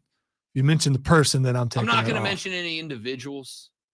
And I almost want to guess. If I guess and get it right, leave it on. Fair? No, that's Not not how fair? it works. I mean, but go ahead and guess if you want to. Jared Leto. No. So Okay. we're good. All right. We're good. Okay. I've never cared about it. Like, I get it. It's a gimmick party. It's a gag party. Fine. So fine. you wouldn't go if you were invited? No, I don't think I would. I honestly can tell you, like most things that I'm like, I hate that thing. And if I caught an invite, I'd absolutely go. If I caught an invite to the Derby, I'm going. I would All go, but you know how like back in the day they wore like the skulls of something and their pelt, you know, Like a barbarian? Yeah. But I would have a Wookiee head up there and walk out because it's all about people looking at you and talking Here's about the fun you. thing. I could just go wearing this and I would stand out more than anybody Or else. maybe an Ewok head. No, it I'd would just be be something that people love, and I just would, yeah. Backward baseball cap, flannel shirt, jeans. That's what I go in. And I would still stand. I hate it. I'm over it. All right. I'm over it. All right. Speaking of, and just because this ties in very closely, I understand it's a different story, but it's very close. Jimmy Butler, Miami Heat. The Heat got bounced this year in 5 games. 1-1 because they hit 1,000 It's not threes. Jimmy's fault. I agree. It's not Jimmy's fault because it is Jimmy's fault in that he didn't play, but it's not his fault that he didn't play. Jimmy Butler out with an injury, didn't play. We all know the legend of playoff Jimmy Buckets. Jimmy Buckets was unavailable. The Heat got bounced. Frankly, I don't think it would have mattered even if they had playoff Jimmy. The Celtics were just that much better than Miami, okay? And Tyler Hero ain't the guy that's carrying that team when Jimmy Buckets is out. Well, there were a couple of videos from Jimmy Buckets that went out. There was one where Jimmy Butler said, if I was playing, the Knicks and the Celtics would both be going home. And just so we're clear, no, they wouldn't.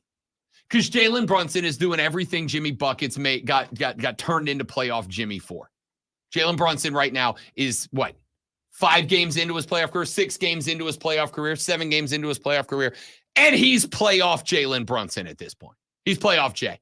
Sorry, Jimmy Buckets, you're not playoff Jay anymore. Now it's Jalen Brunson. So there was a video that went out where Jimmy Buckets said, if I was playing, the Celtics and the Knicks would be going home. And then there was another video that went out where he was talking to some dude at like a block party, sipping on what I can only imagine was gin and juice. And he's talking to this older guy, and he looks into the camera, and he addresses directly Knicks head coach Tom Thibodeau. And he says, Tom, I would beat you, bro. You need me. I don't need you. I love you, but I'm not in love with you. That's a direct quote, by the way. I love you, but I'm not in love with you. You want me. I don't want you. I would beat you. It's like a bad relationship. You want me. I don't want you. Well, some people were kind of like, you know your team's out, right? Like, you lost. Now, he said this, most of it, while the Heat were still in the playoffs.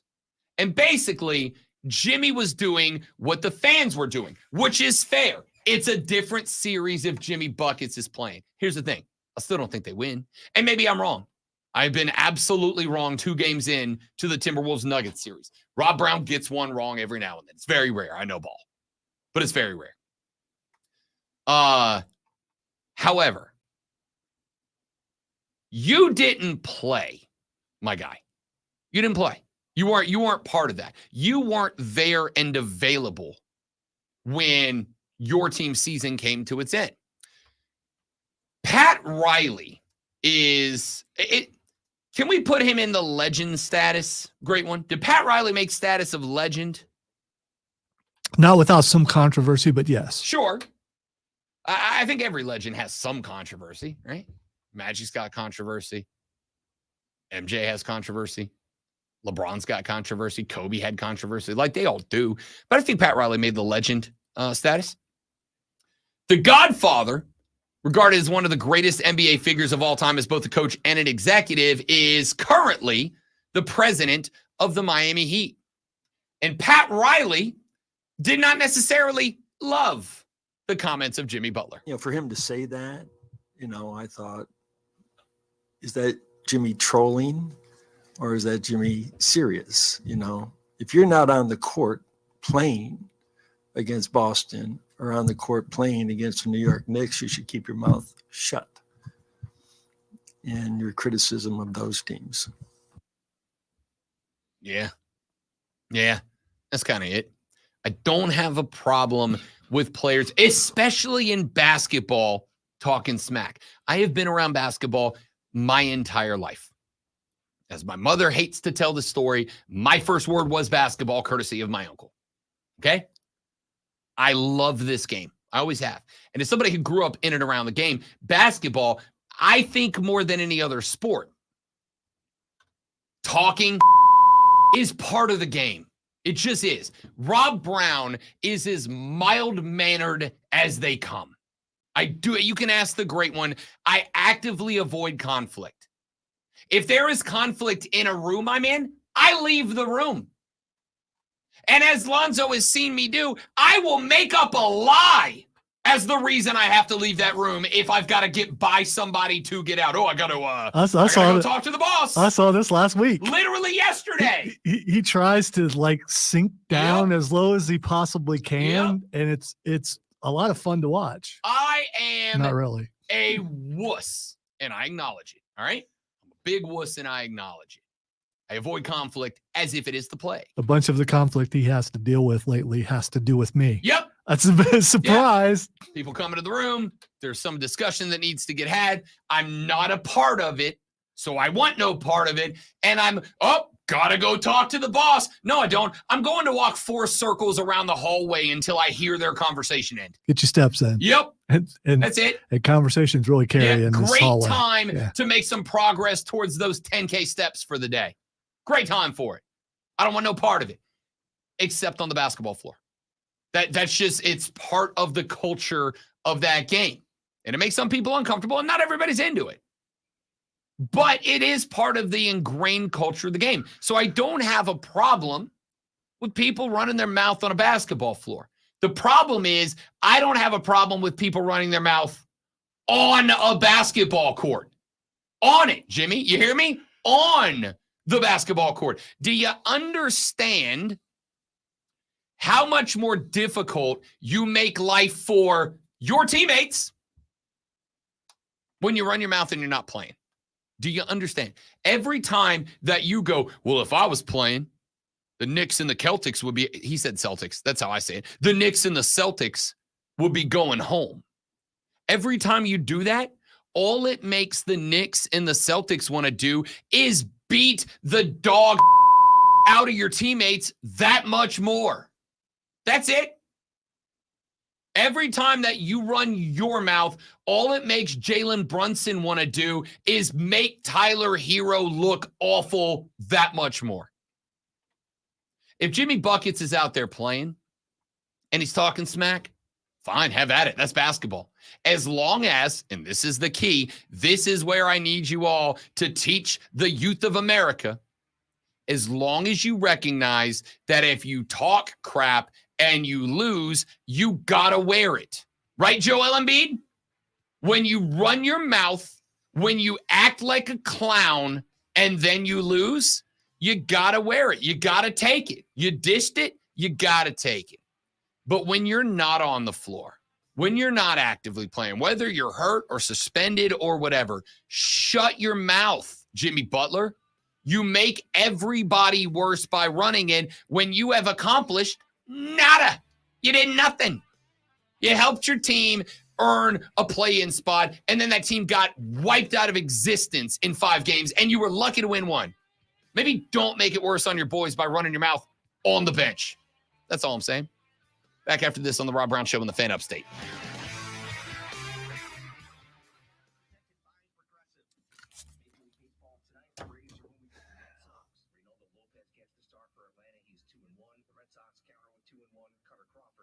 NCAA top 25 baseball rankings are out. Tennessee is the leader, up 2 spots from number 3 a week ago. Clemson jumped 2 spots to number 2 this week, while former number 1 Texas A&M down to number 3. East Carolina down 1 spot to number 6. The Duke Blue Devils up 1 spot to number 9. Tar Heels jumped 1 spot from number 11. While Wake Forest is up 1 spot to number 12. South Carolina up 2 spots to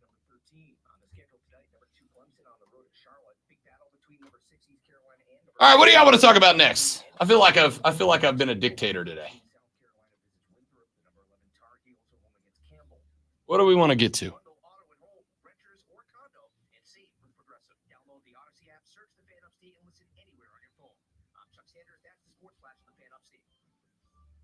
Up to the minute, state traffic. 85 is a mess this morning. The Cordell construction cam shows the Pelham Road work has southbound 85. You're going to travel about 20 miles an hour for about 5 miles from Rockland to Clyman to Pelham. An accident has just been reported northbound 85 at Batesville Road, and it's got traffic stalled back to 385. From the News Talk, Kendrick v. Drake. I have no take. Lonzo, as he usually does, believes it's all a work, that it's just a hype driving machine. And if it is, it's absolutely working, because I don't know anybody that doesn't have a take on it besides myself. And it's so easy to do for them. It's so easy to do. On the flip side, rap has had genuine beefs as a part of the culture for since rap's been around, right? So I acknowledge that it is very possible, legit. And I'll tell you this, when you start calling each other pedos in the raps, that's when it's like, all right, that's a little far for a manufactured diss track, right? No, it's not. Not in rap. It's not. Not really. I'll say this. If the things that Drake is saying about Kendrick are wrong or are incorrect, Shane wants to know when episode 1 happened, so he can make sure he starts from the beginning. I'm gonna be real with you. I got no idea.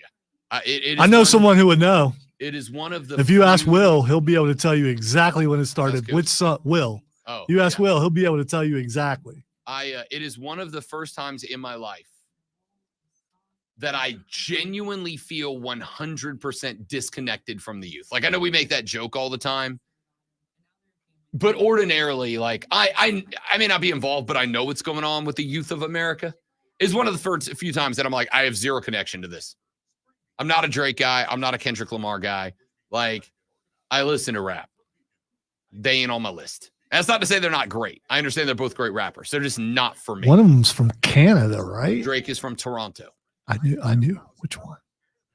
He has a lot of teams that he pulls for. Correct. Yes. Did he do a video inside of a room thing? Was that him? Can you pull specific commercials and play them? Like out of a rotator? If I want to. If you mean promos or actual commercials? Promo. Okay. If we can, because I'm all about cross show promotion. There's a promo with Cole running that I'd like to run and respond to. Yeah, but I need to know specifically what it is. It's one about being committed. I'm assuming he's the conversation. Well, Cole is the one who puts them in, and I don't know if he titles them. If you see one, great. If not, is it a 30 or a 60? I want to say 30 bags.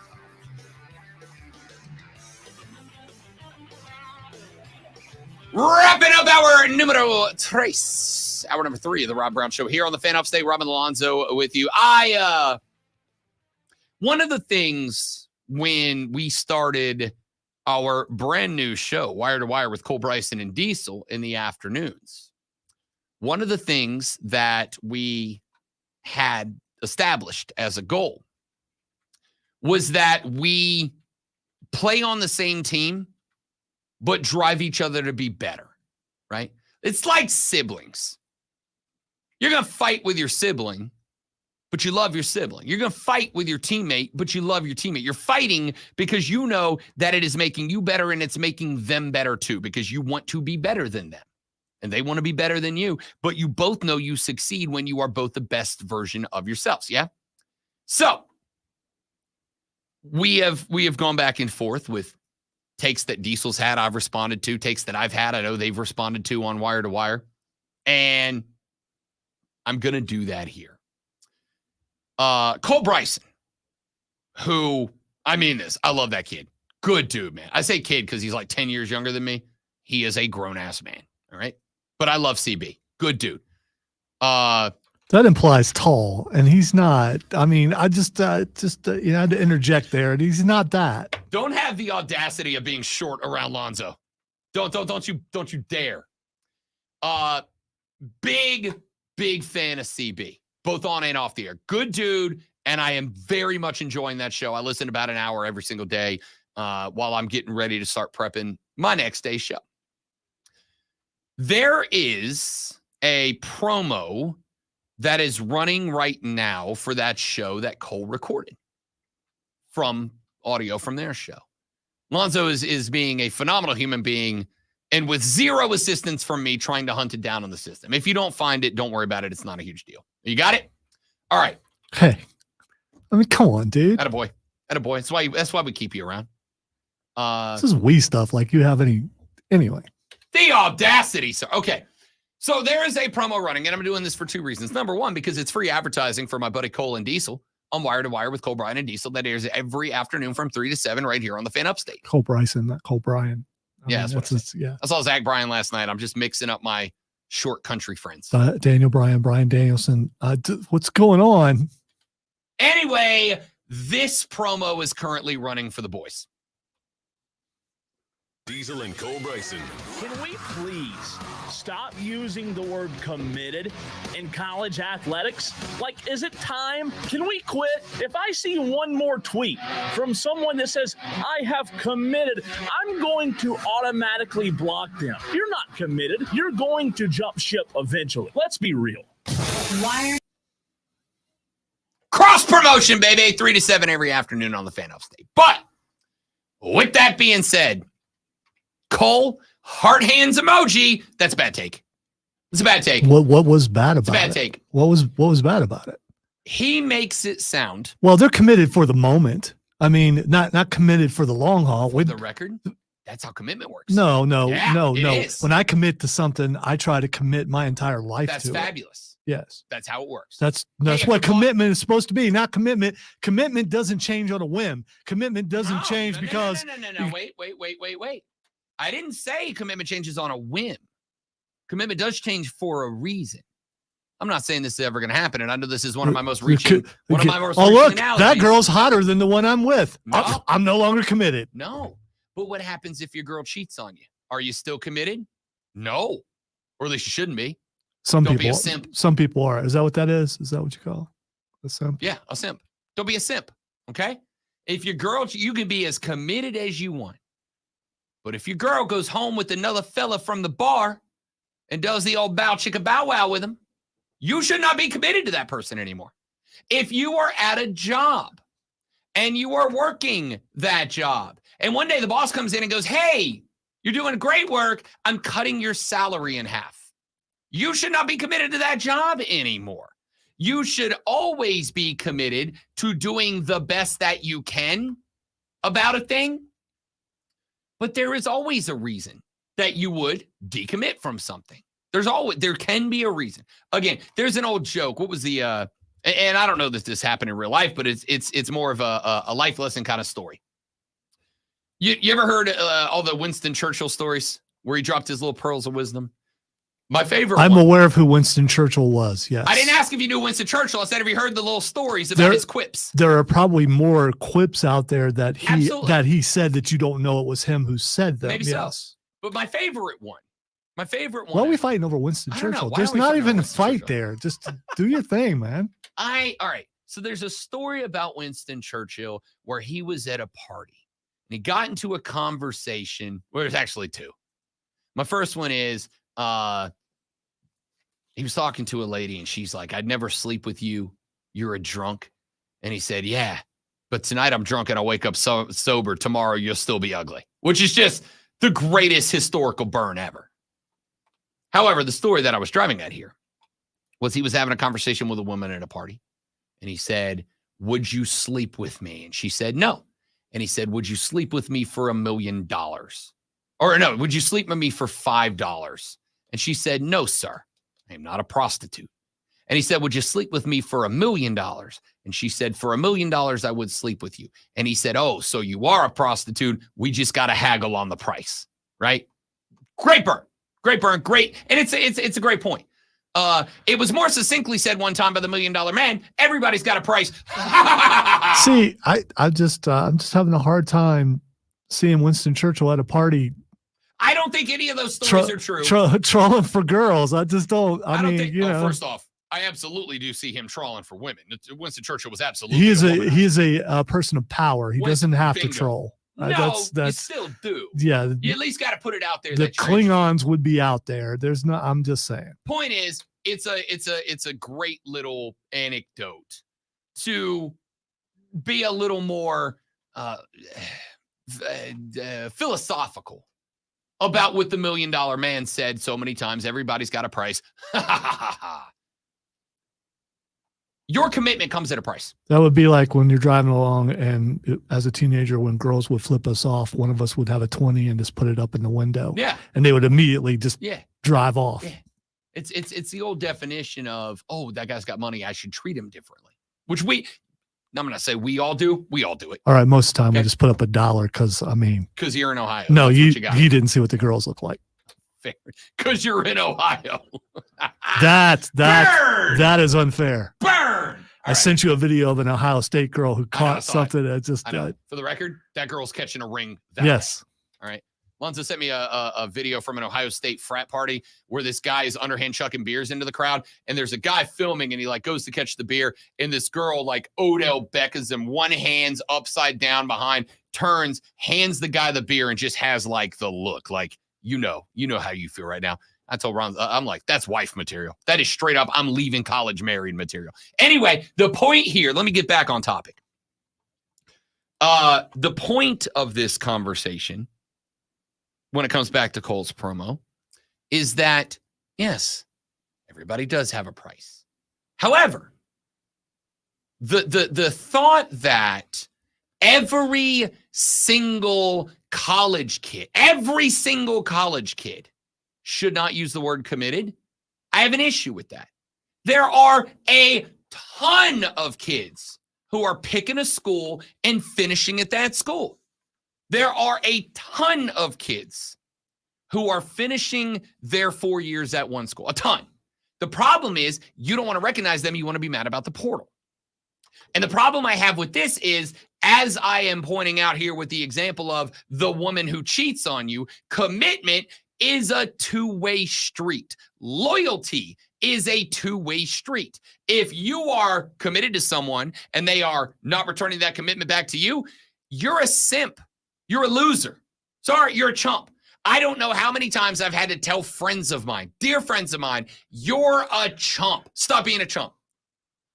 I know she cheated on me, but she won't do. Yes, she will. Stop being a chump. Stop being a loser. Do better with your life. I don't know how many times I've had to have people tell me, Rob, you're being a chump. Stop being a chump. I don't know that there is a more devastating insult than you're a chump. I think that is I mean it.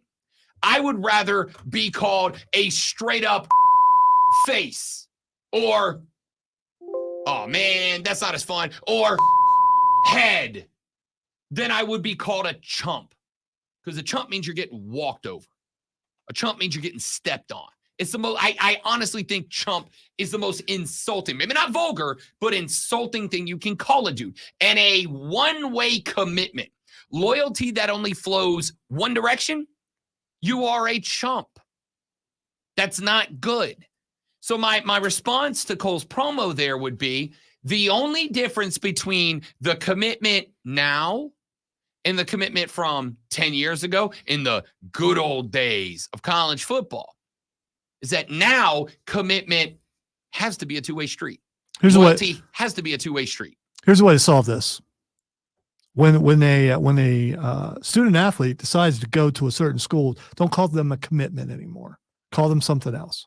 No, because a temporary employee. Lonzo, if tomorrow. Yeah, let's call them temps. I've decided to temp at the Ohio State University this year. Next year, I might temp at Alabama. The year after that, I might temp at a lower school. But I this year I'm temping here. Here's the problem I have with the way that y'all are playing with this language. You and Cole both. I'm putting you on the same team here. All right, great teammates, like the Stockton and Malone radio. That's another good one. I nailed that one too. I get to be Malone because I'm taller. Yeah. Okay. The put 'em on the same mailman team. over here. The Yeah. problem that I have here is that it is frustrating to me that if you dislike the portal, that's fine. But you are, and Cole distinctly in this promo, demonized the kids as opposed to the system. That's where I have the problem. Okay, it is the system's fault, without They a doubt. demonize the system. Without a doubt, but the system is causing the athletes to be less committed. I disagree. The rules allow them to be fickle. All right, let me run Fickle. with my metaphor. Fickle. One more time. It's a good word. Let me run with my metaphor one more time. I am beyond committed to my fiance. I am prepared to commit to her for the rest of my life. And in September, I will, right? Yes, I'm making it about me. Welcome to the Rob Brown Show. I am prepared to commit to her for the rest of my life. But if I was to come home today after work and find her in bed with another man, I am decommitting immediately. That doesn't make me less committed now. What it is I am as deeply committed to you as I have been to anything in my life for my entire life. However, I am only committed to that as long as you're committed to me as well, as long as this is a two-way commitment. The only difference is now the schools have to be as committed back to the players as the players have always had to be to the schools. That is the case here. And so I don't recall, and I've been doing this a very long time. I'm going on 18 years in this business. God, that hurt a lot. After 18 years in this, I can say that back when coaches were gray shirting players, which is where you yanked scholarships from a kid, which didn't happen all the time, but it did happen. You know how many phone calls and text and emails and whatever else? We didn't have Twitter back in the day. We don't have Twitter now. Oh, God, you get it. You know how many tweets and texts and emails and calls I got back in the day when a coach would yank a scholarship from a kid and go, this is unbelievable. These schools are out here decommitting from kids. These schools are out here not living up to the obligation, the responsibility of the contract that they signed with that kid. Zero. That's how many uproarious moments I got. That's how many phone calls and text and tweets and emails I got from people going, this unbelievable situation where these schools are decommitting from these players. I'm going to write promos about it. I'm going to go out there and rant. No, that didn't start until the players got to do the same thing that schools have gotten to do for years, but we're out here cutting 30-second promos about how these kids, they lack commitment. By the way, Cole, I don't know why I made Cole an old man. Yeah. I also made myself an old man, so I feel like it's fair. Cole, I got you, and I know Diesel's on our side too. So once again, Rob is on a lonely island. Bring it. Say hello to the bad guy. Stop demonizing the kids for something that schools have been allowed to do forever. Why would we come to your lonely island? You're not committed. No. I am committed. But I expect that commitment to me as well. I expect this to be a two-way street. A one-sided relationship is not a relationship. It's you being taken advantage of. I expect loyalty and commitment to go both ways. I also expect Lonzo to do an excellent job on the Sports Flash. College sports for me now it's college is a temp agency. I don't know why I didn't think of that before. The New York Knicks held on to home court last night with a nail-biting 121-117 win over in Indiana in Game 1. Jalen Brunson dropped 42, including going 14-14 from the free throw line. The Pacers had a chance to tie or take the lead late, but Miles Turner was called for a moving screen with less than 20 seconds remaining. Fixing the run game is a priority for new Panthers head coach Dave Canellis, but he's given plenty of players the opportunity to make headlines. Carolina agreed to a contract with veteran running back Rashad Penny. They also have Jonathan Brooks, Chuba Hubbard, Miles Sanders, and Raheem Blackshear. That's a lot of running backs. I'm guessing they're not all going to make the team. We'll see. Tune in this afternoon from 3 to 7 p.m. for our brand new local show, Wire to Wire. Cole Bryson and Diesel are committed to get you up to date on the latest local and national sports news. Great guests, and it's all Wire to Wire.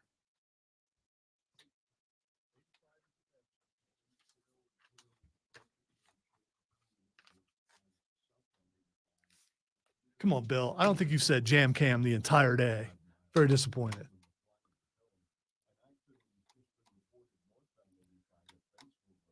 I'm gonna send you a strongly worded email. Jam Cam needs to be back every day. Jam Cam. Actually, no. It would be better to not have a jam cam because that would mean there's no traffic jams. I was not committed to that take, apparently.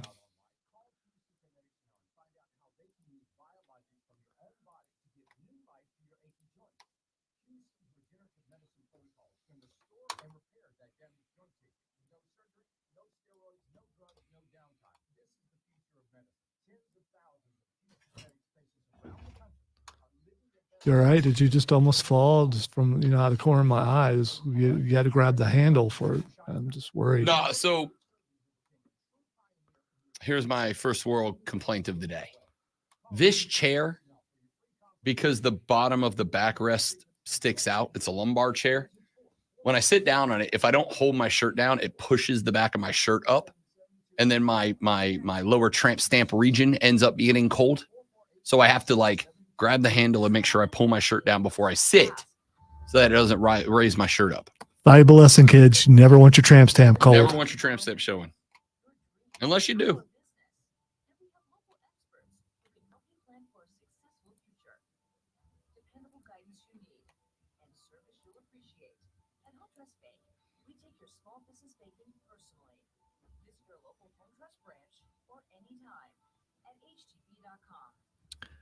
If we were all the same, Stephen, it would be very boring. That's correct. Hey guys, did you know there's a generic form of Viagra that works just the same, but is 95% cheaper? And you can get it online at hims.com/joy. Through Hims, you'll get a free medical consultation to determine the ED medication that's best for you. Out of the four of us, I am the second most accepting of how things are today in college football. Now, there's a great distance between me and Rob, but I'm still the most accepting. I know how things are. I'm not going to lament about what used to be, but I'm not going to say that things are great because the sample size still isn't big enough. 5 years from now, I'll be retired, I hope. Probably not.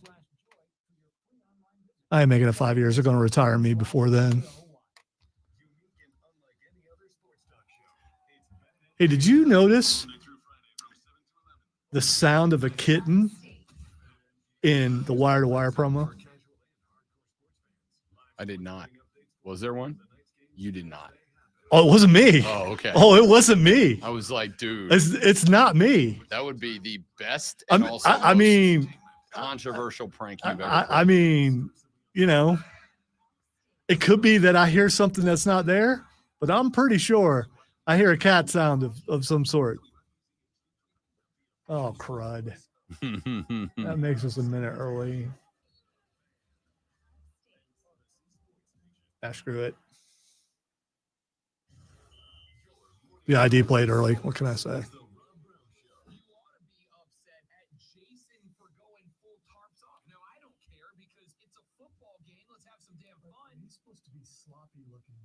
See, I think this is fine without, just leaving it the way it is and use it like we normally do. I'm good with that. Yeah.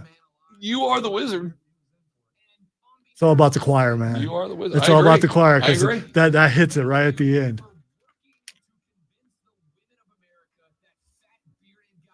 Yeah, it's the music leads in and the choir hits, and this is perfect. This is one of my favorite promos you've ever made.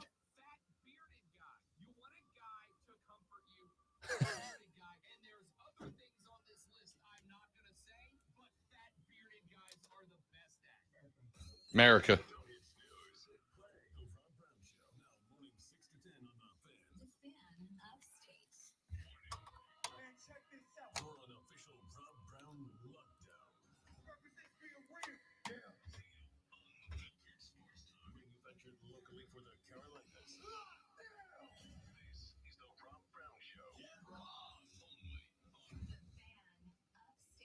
Yeah. There it is. Button's a little sticky. That's weird. I hit it. The fourth, the final hour of the Robert Radio program. By the starts way, right now. I didn't mean sticky like there's something sticky on the thing. It's the response between What are you and Cole was doing not. over there? Yeah, man? it's not. Yeah, I know. Oh man, we have been all over the place so far. Yeah, this and month. by the way, don't talk about him like that. He is OCD when it comes to wiping everything down. So Cole is. yes, Then between him and Diesel, that's got to be the cleanest sports show in America. yeah, it's like What About Bob? 3 to 7 every Monday through Friday. If you haven't seen the movie, you should watch it. Bill Murray, it's pretty good. Man. That has got to be the most sanitary sports show in America. Literally. That's incredible. I did not know that. Well, they have to counter, the slobs that we are. Yeah. That's Yeah, what that's they fair. got to do. We average out to normal. All right, let's get a bunch of stories in here in this hour of the radio program. I need you all to know that I have placed the bet on the Jake Paul Mike Tyson fight. You want to guess who I bet on, Zoe? Take a stab at it. There's only two options. You got a 50% chance of getting it right. Who'd I bet on? That wasn't what I saw something. Oh. You bet on Jake Paul. That is correct. Yes. I did. You're going to lose your money. No, I'm not. You're going to lose your money. No, I'm not. Mike Tyson going to knock him out. No, he's not. He's going to knock him out. No, he's not. He's absolutely not. He is 50 Now years the old. screen will fade to black for a little bit while they get him back up and get him revived. And suddenly the match will continue, but he's going to get knocked out. By the way, when is that? What's the date on that fight? I believe it's in July, isn't it? Mm-hmm. Is it July 5th? I can't remember the exact date, but I know it's a ways off. That date is July 20th Oh, of so 2024. Further away than I thought. Mike Tyson's birthday is June 30th of 1966. That means when they fight, he will not be 57. He will be 58 years old. Now, there's not a drastically dynamic difference between 57 and 58. At least I don't know. I'm not quite there yet. I got a little while. Not as long as I'd like, but I got a little while. But he's 57 years old. Okay. As I have said many, many times again, the people that are the most, what's the word I'm looking for here? Gullible. No. Neutral about about picking a winner and a loser in a sporting event. Ambivalent. You is what I'm sure? going with. You sure? The ambivalence? Yeah, I'm going with ambivalent. Okay, I can't look that up. That's too hard to spell. The people that are the most ambivalent, the most neutral about picking a winner and a loser in a sporting contest are the Ambivalent, having mixed feelings or contradictory ideas about something or someone. I'm going to go with neutral. Let's back that down. Neutral Let's go works to better. Yeah. The people who are the most neutral when it comes to, I've said it enough times that it sounds weird now. The people that are the most neutral when it comes to picking a winner and a loser of any given sports competition are the people who set the, and this is very important, initial odds in Las Vegas. Now, odds are very frequently manipulated by the public. Odds are very frequently manipulated by where people bet. I'll give you the example. Last night, the Denver Nuggets played the Minnesota Timberwolves. Did they? Last night, the Denver Nuggets got their ass handed to them by the Minnesota Timberwolves. But before that game, when it was scheduled to actually be a game, the Denver Nuggets opened as a 6-point favorite. The folks in Vegas believed that the Nuggets were going to win by around 6 points. And as we have pointed out, the line is traditionally set by Vegas with a desire to get 50% of the bets on one side and 50% of the bets on the other side. And that is why you have a number out there like minus 175 or plus 150. Because what they want to do is have the 50-50 bets, but have it in a way that no matter which side wins and loses, the casino still makes money. So a minus 175 number means that they are a heavy favorite. It means you have to bet $175 in order to win $100. A plus 175 is the opposite. You bet $100 and you earn $175 back if your bet hits. And the reason you would put a 175 out there is Vegas believes it is more likely than not that that thing is going to happen. So if you're reading a betting line and you see, say, minus 200 next to a team or a competitor, Vegas believes it is twice as likely that that team will win than the other team. And so in order to bet that team to win, you have to give up what they call juice. Juice is extra money that you have to bet to pick the likely winner, which means that you win way less if they win. But in order to make that ground up, you're likely to bet more. So if I say make a $100 bet as my base unit, and I want to pick a team that is minus 200, if I bet $100 at a team that's minus 200, I'm getting $50 back if that bet hits. If that bet doesn't hit, I am out $200. If it does hit, I only win 50. So what I might be willing to do is instead of betting 100, I might up my bet to $200 so that I win $100, my unit size, back. But that also means now I'm on the hook for $200 if they lose, right? That's how the casino operates. So the casino, the bookie, the bookmaker, the number setter has a desire to pick a number that makes those who believe the favorite is going to win drop more money to bet on the favorite. So that if the favorite wins, they have to pay out way less than the normal amount they would. And minus 200, if somebody like me who still only bets $100, I'm only winning $50 on my bet.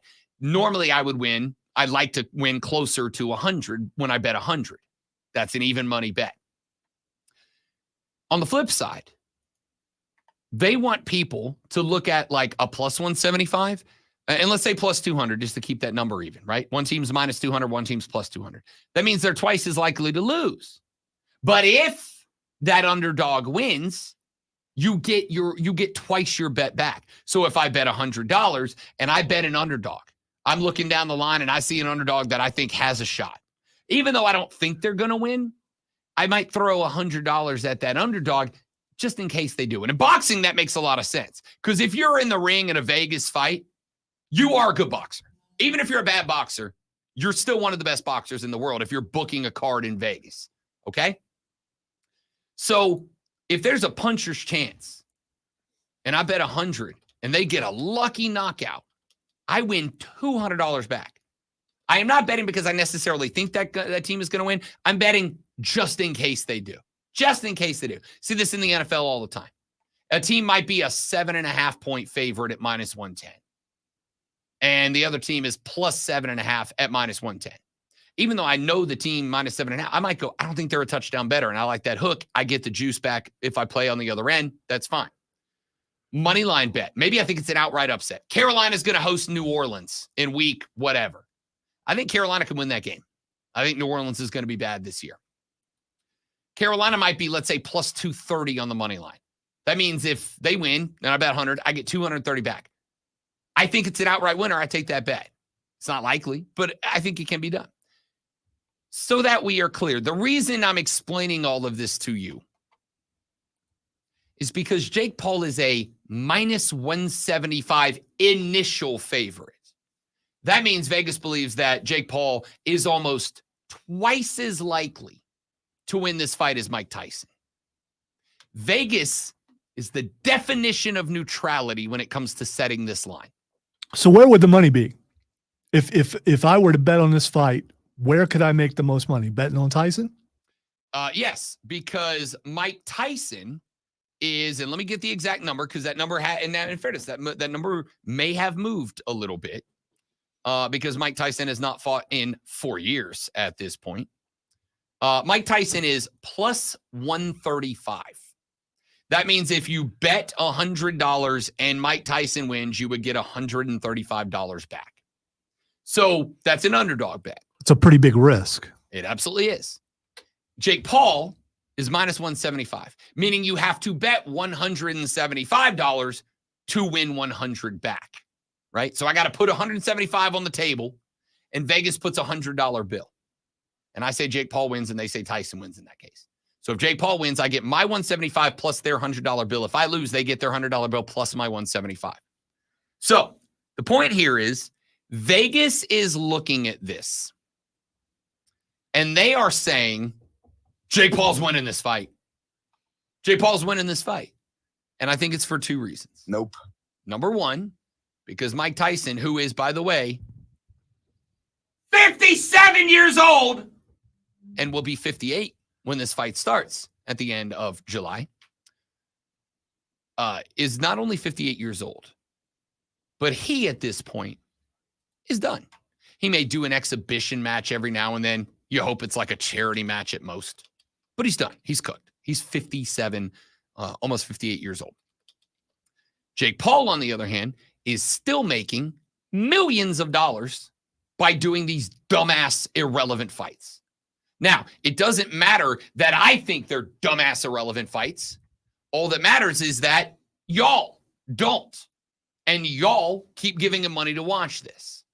As long as y'all, and I say y'all because it ain't me, as long as y'all keep giving him money, he's going to keep doing this. And there is, and again, I really do my best not to be conspiracy theory, bro. All right, chemtrails aren't real, birds are. I'm not a conspiracy theory guy. They're fun. I like to dabble in them just because I'm entertained Strike by other that. people's Reverse psychology. it. I like diving into the psychology of people who buy into conspiracy theories. If you're one, yeah, I include you in that. Okay? The theory for me is, as Mike Tyson tweeted out a couple of days in, I quote, yes, it's a real sanctioned fight with Jake Paul. That's what I was going to point out. It is sanctioned. Sure. That means those rules that supposedly are in place from Jake Paul, they can't do that, right? Because it's sanctioned. No, I mean, the fight can be sanctioned with stipulations. The agency, the Las Vegas Gaming Committee, has the right to say, this is a sanctioned fight with 12-ounce gloves and helmets. They can do that. It really is just like WWE. They can sanction a main event that is a street rules fight. They can sanction a main event that is a cage match. You can sanction a main event and allow the competitors to wear helmets and gloves. Sanction just means that they can promote it as a legitimate fight. And so people like Rob can't say it wasn't a legitimate fight because it was sanctioned, so that makes it real. Basically. Except for, that doesn't mean the competitors have to do that. Because let's also, I'm sounding like Lonzo here, it's a work. All right? Everything's a work. Let's be real here.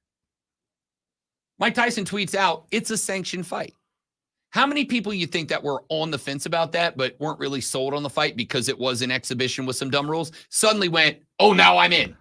Yeah, I'm waving my hand. Right. I was once like, yeah. Absolutely. If it's sanctioned, then if it's not sanctioned, then Rob is probably right. But if it's sanctioned, there's a legitimacy to it that makes it seem more real. Absolutely.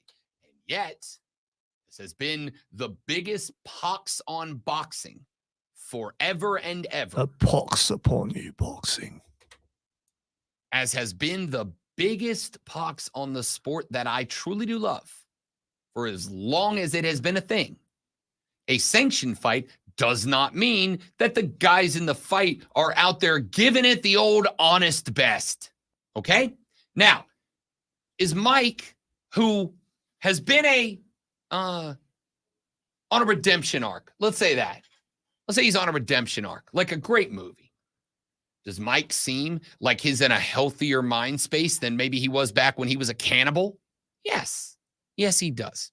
Is there the chance, as Lonzo, I think, is hoping, that Mike gets hit in the face and snaps and murders this young man on pay-per-view? All right. Yes, there is. Don't put that just on me. You're hoping the same thing. I know you don't believe, but you're hoping the same thing. Correct. The difference is I think you want it to be a boxing match, and I want Psycho Mike. Well, Tyson said, plans changed once you get punched in the face or whatever. Sure. And he meant him. He wasn't talking about anybody else. He's talking about him. Once he gets punched in the face, if he gets that look we've seen before back in the day that scared people half to death and did not want to get in there. And yes, I know he's 57, but there may still be just a little something in there. And if Jake Paul is not really a boxer, like I believe some people have said, he's not really that good, a punch from Tyson can take him out. I don't disagree. Now, again, I do not know if they are going to wear the shells on the dome. I don't know if they're wearing the helmets or not. I have not read anywhere. People can get knocked out with those things I on agree. too. It's much less likely. Okay? It just is. It's much less likely. You can still take a shot on the chin. And let's be honest, I don't think Jake Paul's chin has truly been tested because I think the couple of guys that did hit him on the button were pulling punches. Shells do protect your ears, though, right? They do. They wrap around the side of the head, and they have a crown around the temple. Yeah, but that's right? not what I meant. You know, You can so, still hit a dude in the no, mouth. yeah, but you can't bite their ear off. Correct. Oh, okay, got it. Good joke. Good joke. I missed it. I'm an idiot. Good joke. You're in complete boxing mode, but this is 100% but this is still it's a legitimate question. 100% in. And I 100% am because as much as this is probably too much and a lot of y'all don't care, and I get it, I love this sport.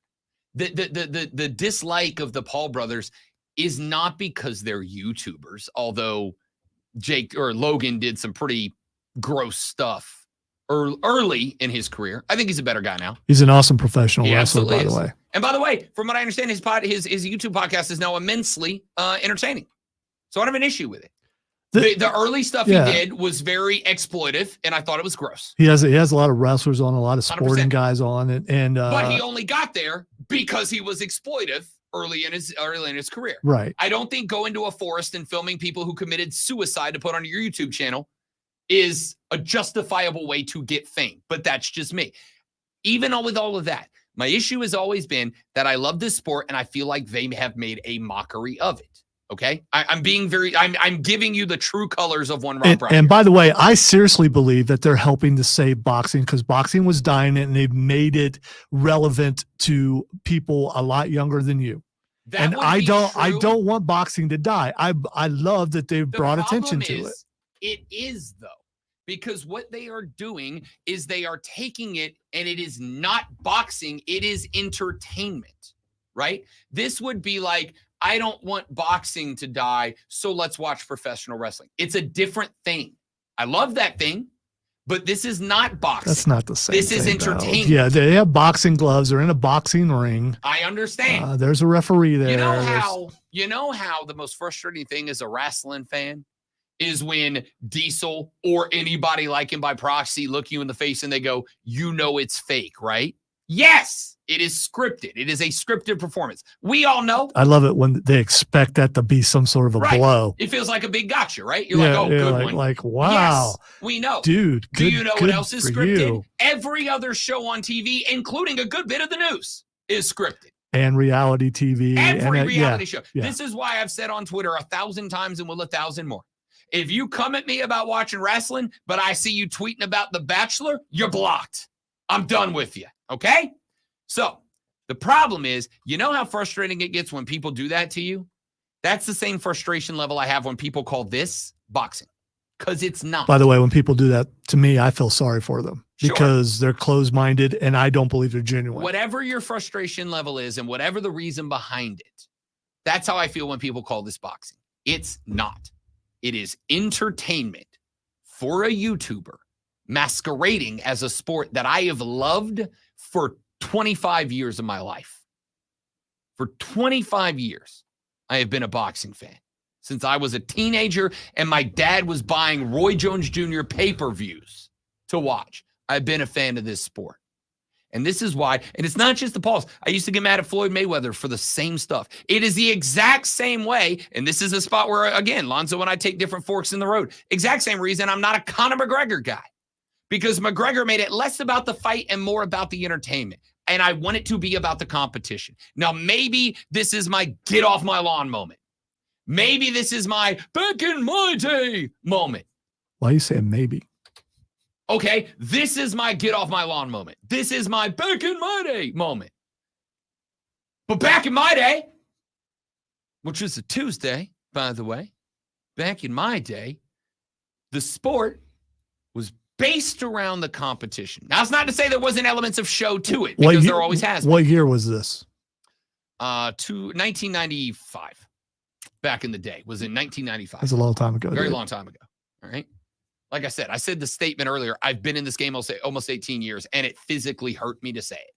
But back in my day, in 1995, when I was watching the early Roy Jones years, It was about the sport. Doesn't mean there wasn't show. Roy loved put on a show while he was fighting, but you know what else he did? Beat people's ass. Roy loved to move so fast, and he could move so fast. You'd be throwing punches and hooks and upright. And Roy would just, it was almost like Roy knew what punch you were going to move, and he would put his head next to your fist just to taunt you. It was like the Matrix. He was like Neo in that maybe. Floyd Mayweather, early in his career, before he was a jackass. I love watching the fight. Same reason. Mike Tyson, early in his career, loved watching Mike fight. Why? Because it was entertaining. The competition was entertaining. This isn't competition. It's crap. It's masquerading as a competition so that Jake Paul makes more money. That is why I have already put a bet down on Jake Paul, despite the fact that I cannot stand him. I do love money. So I'll put the bet on Jake Paul at minus 135. By the way, it opened. Initial bet, minus 300. This is all the Lonzos of the world betting on Mike Tyson to win this fight. Remember when Francis Ngannou couldn't be knocked out? Mm-hmm. You remember that? Yeah, but what does Francis Ngannou do? Actually fight! Well, he was an MMA guy who decided to try boxing. And then did what? Boxed like a good-ass boxer. And then found out maybe not as good as he thought he was. Let's take a break. We'll come back here. Got a few more things that I want to get to before we get up out of here for the day. I am Rob Brown, the Group with Lonzo on the ones and twos. The Rob Brown Show rolls on. It is the Fan Upstate. Yes, Steven. Mike Tyson is plus 135 to win this fight. Meaning bet 100, get 135 back. Tyson needs a bag and Paul needs attention. SMH. Nailed it. Are they? Coming to do a piece on me? Yeah. Oh, man. All right, guys. Give me 45 seconds. I'll be right back.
fight is a work, brother. Like life itself. We're going existential No, in life, the chat. life definitely is a work. I mean,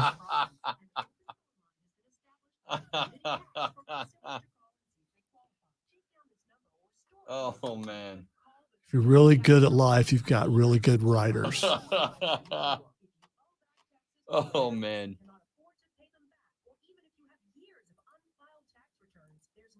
Franz Kafka, wrestling fan. What's France have to do with this?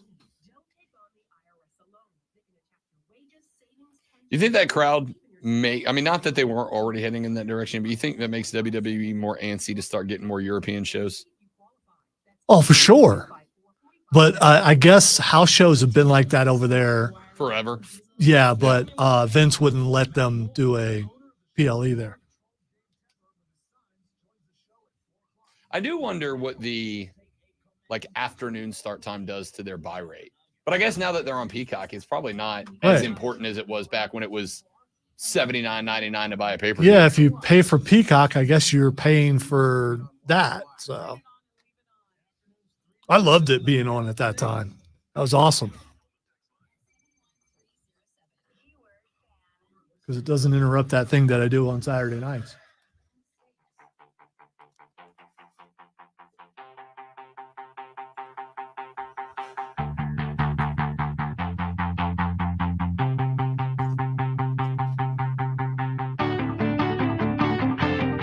Why is this so catchy?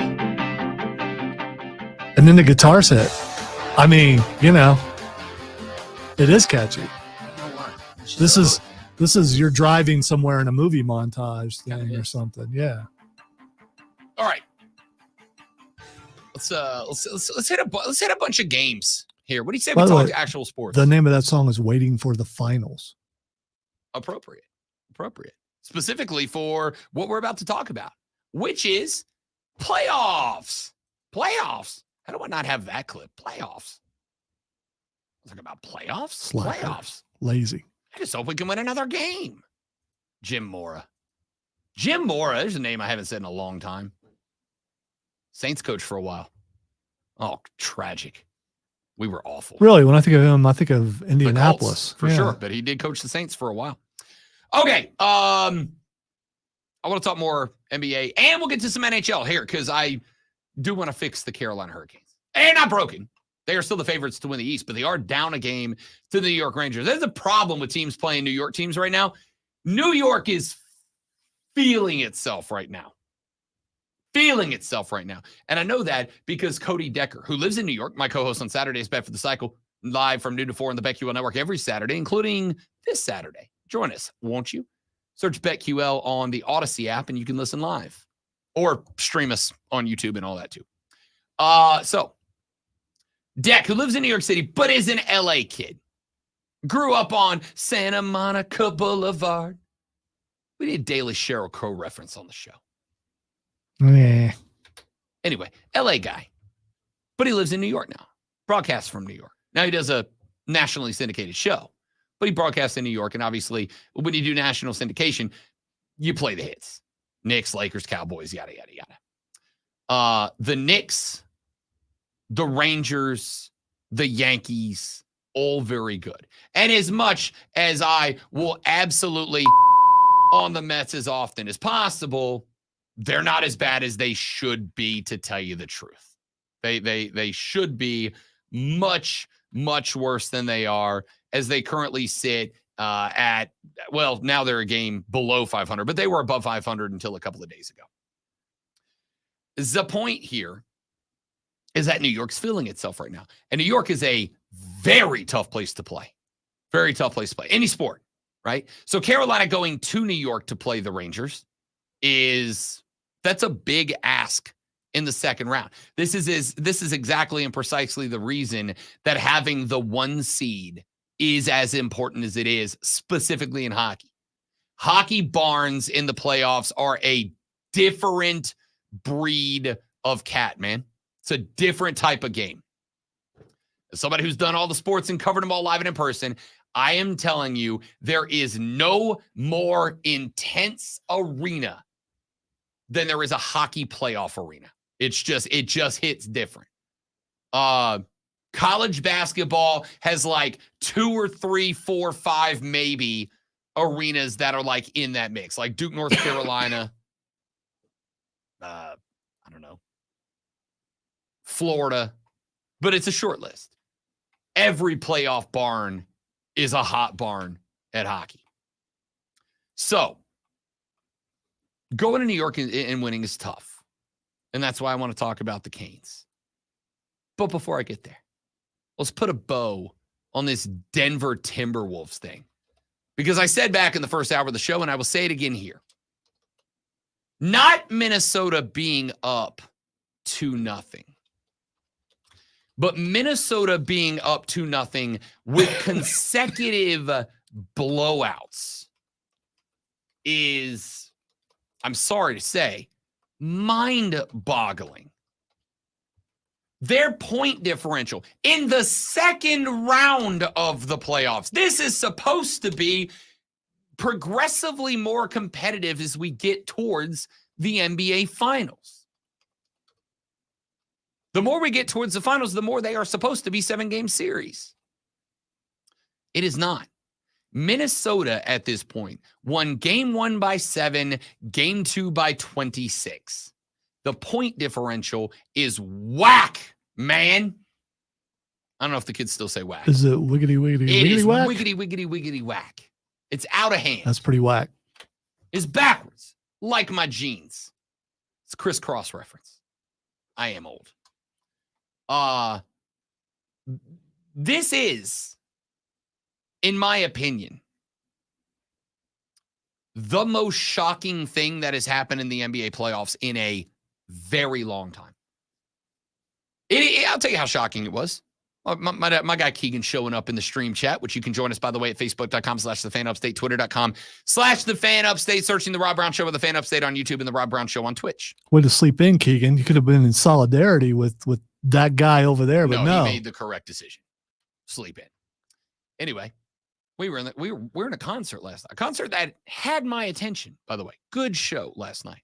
Like, he earned a fan in me last night. Zach Bryan did.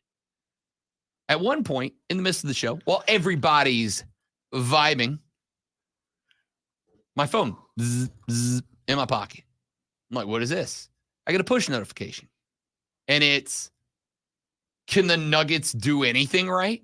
And that's not what it said, but it might as well have. And I looked at the score, and it was like 33-16 or something stupid.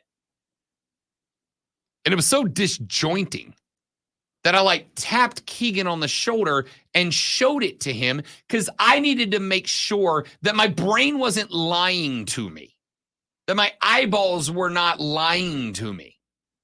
And I was right.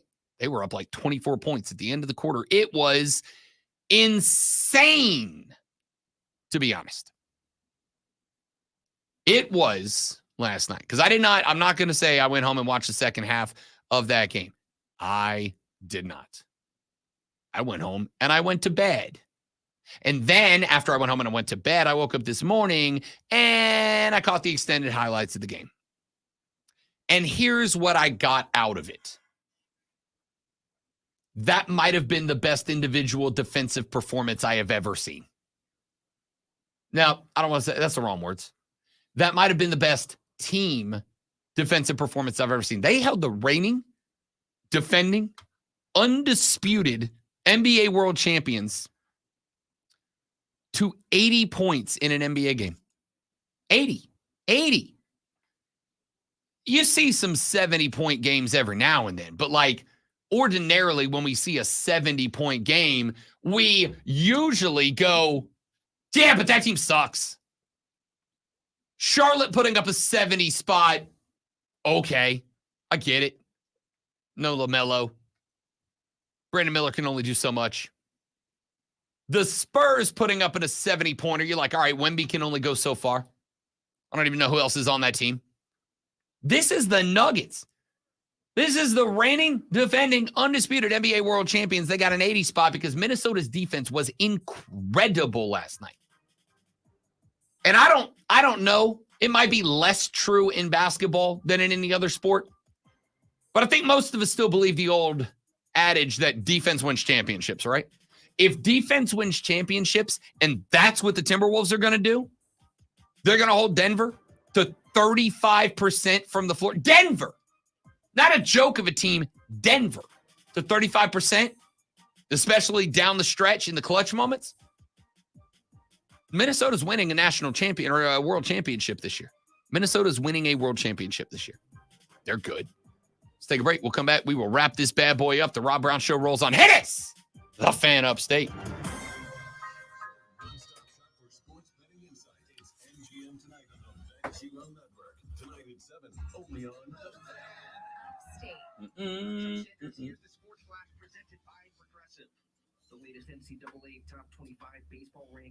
Guys, got to take a quick break. We will be right back.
You wrestling fans going to be here, going to want to be here on Monday, because while I am in the process of confirming the details, we did just get our first interview for Monday, which of course, Monday Night Raw right here in Greenville, South Carolina on Monday at the Bon Score Wellness Arena. This will not be spoilery, but I'm so glad I can leave my hair down. That's all I'm saying.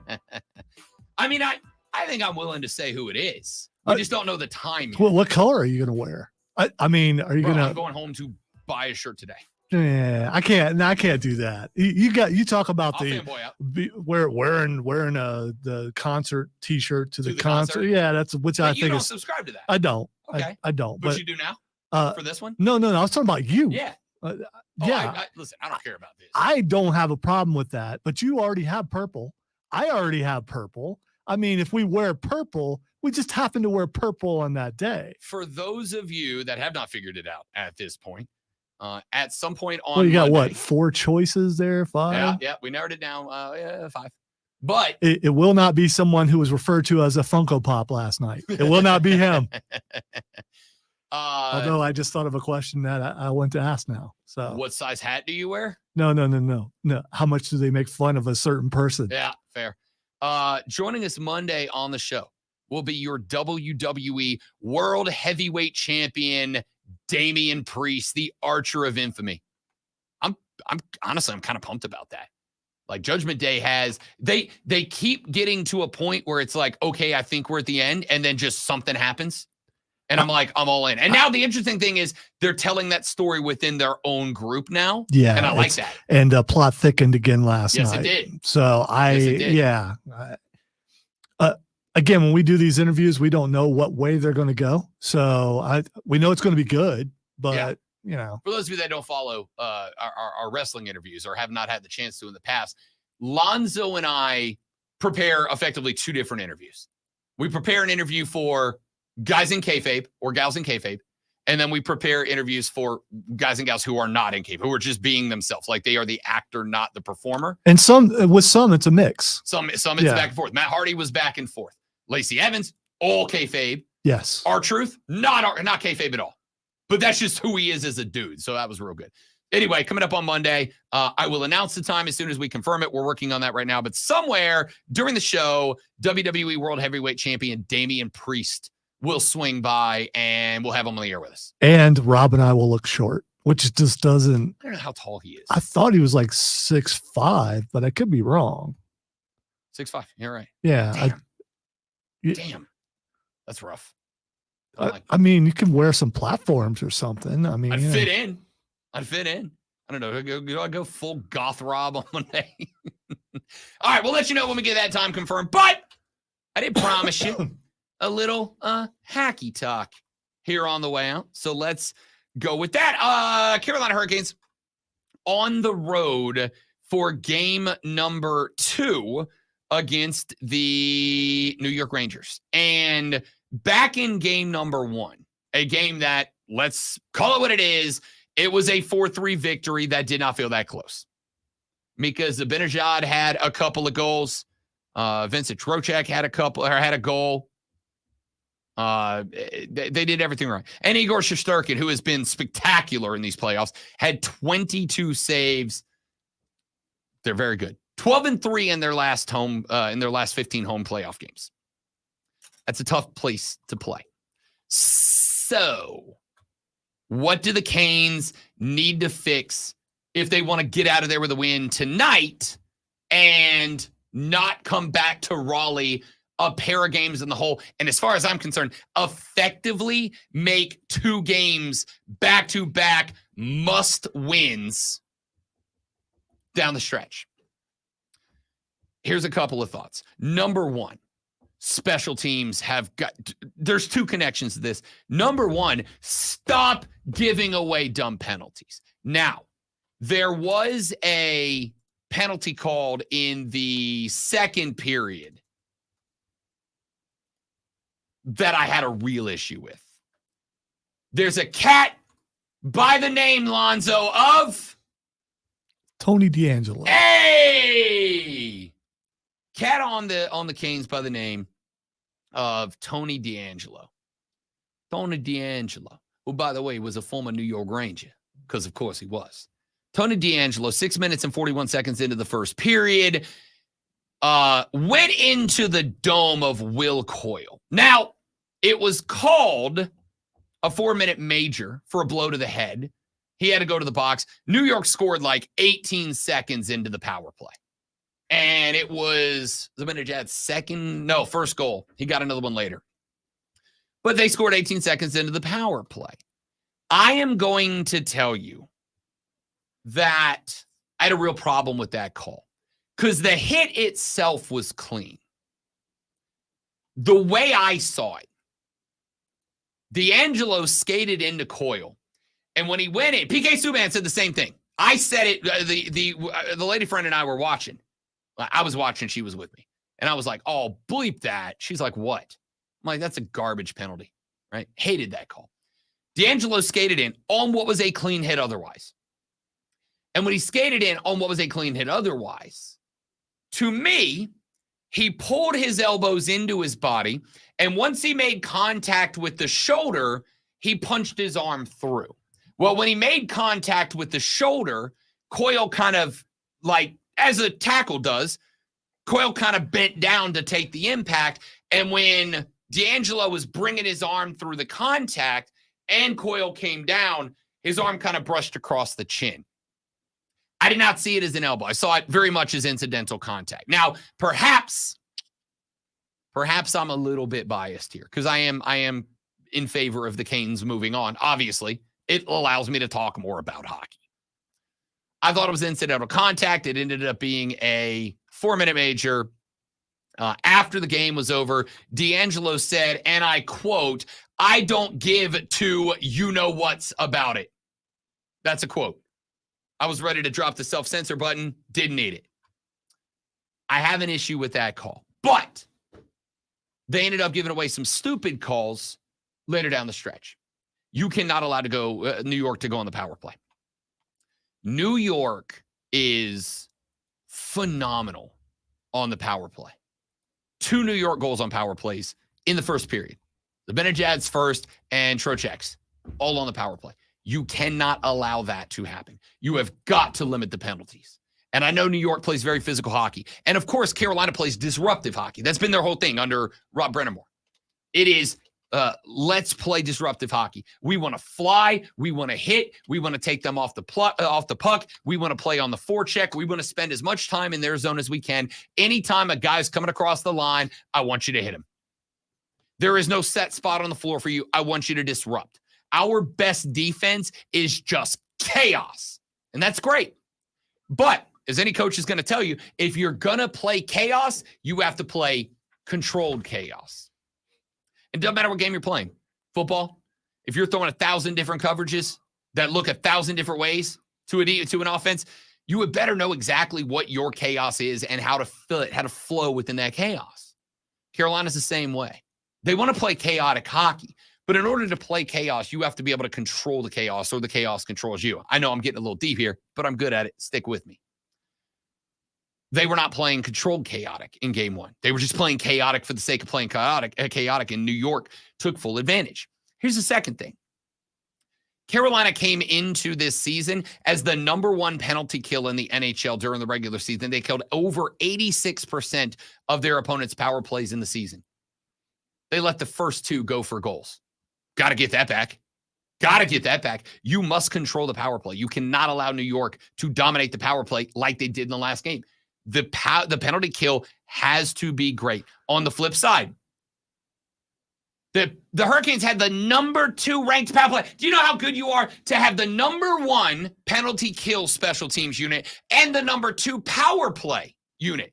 You are the best in the game if you have the number 1 defensive penalty and the number 2 offensive penalty special teams unit. Yet, the Rangers killed off 5 power plays that Carolina had. Did not score a goal on the power play. Next thing they got to fix, you got to shoot more. They were number 1 in the game, number 3 in the game in shots on goal per game in the regular season with over 33 shots on goals a game. They had 17 block shots, 25 on goal in the last game. Can't do it. Can't do it. Have to get better there. So I know that it's cliche. Well, let's call it what it is. Limit the penalties and do not let the Rangers go on the power play. When they do go on the power play, because it's hockey, it's going to happen. Your penalty kill has got to be as good as it was, if not better than it was in the regular season. And number 3, you have to take advantage of the power play. You were the number 2 power play offense, and you suddenly can't score on a power play. If those 3 things remain in game 2 as they were in game 1, you will have the same result. Fix it.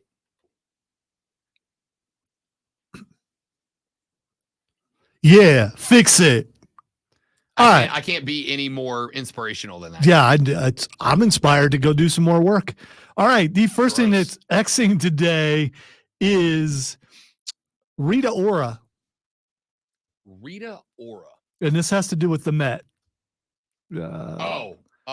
She showed up. Look it up. Look it up. Oh, you're. Am I close? Oh, yes, you are. There's a reason why she's trending, and are there 2 reasons she was trending? No, that was it. If I were you, don't look at it at work. Too late. I'm already committed. No, I was talking to them. Oh, gotcha. I mean, We know a guy. We're good. Okay, so she showed up wearing so first off, she's definitely wearing a skin suit under it. It's very evident. I'm looking at a picture. She is absolutely wearing a skin suit I under watched video and it did not look like it. Bro, I'm looking at a picture right now. You can see it under her arm. But that being said, can I tell you what she's wearing? She's wearing the bead thing that hippies put in their doors. Instead of having actual doors, they have like the dangly beard partition. That's what she wore. As a dress. Had those before. Yeah. I don't know if it's necessarily a hippie thing. She came with Taika Waititi. She's married to him, I believe. Okay, so that's her husband. I didn't know. Yeah. Lady at Cat Cade tweeted, quote, "Love that Rita Ora and Taika Waititi came cosplayed as everyone's grandmother's faux leather couch and beaded bug screen circa 1996.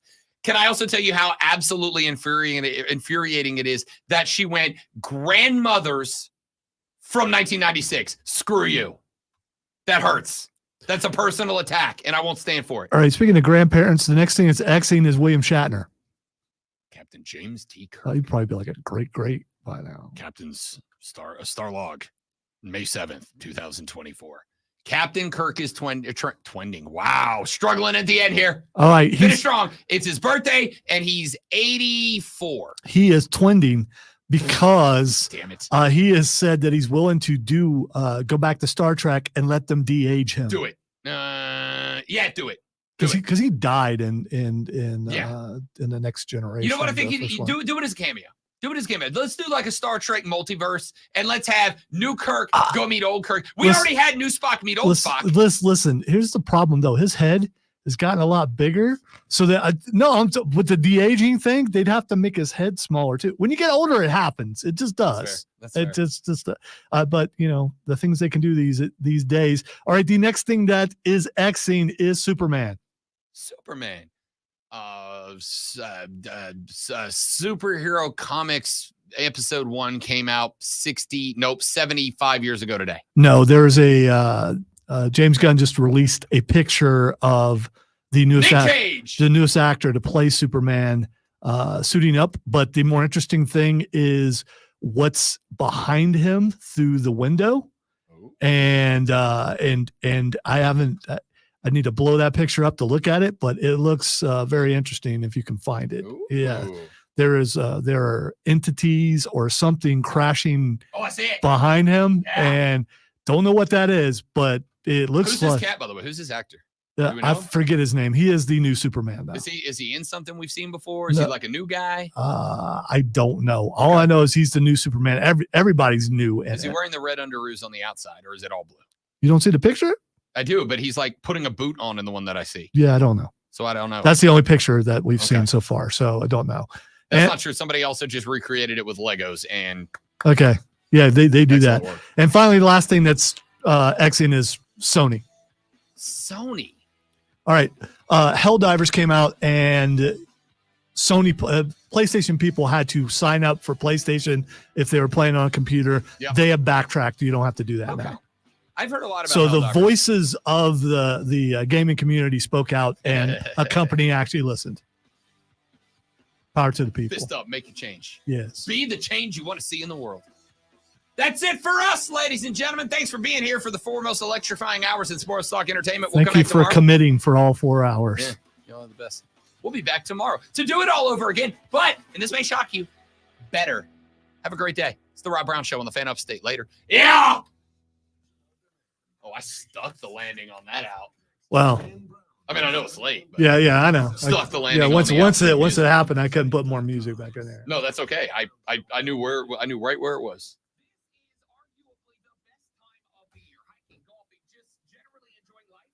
No, Steven, I disagree. We do not need that.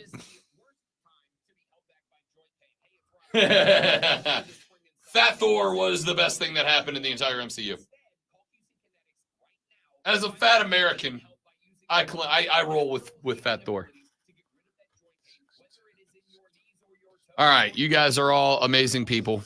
We appreciate it. Thank you guys for being here, sincerely, because we couldn't do any of this if you weren't. I mean, we could, but we wouldn't get paid for it. We'd just be weirdos streaming themselves into the void. Anyway, have a lovely rest of your Tuesday. I and Lonzo have a lot of work to do, like a lot. So we're going to be grumpy grouches tomorrow. Oh, well. Bye.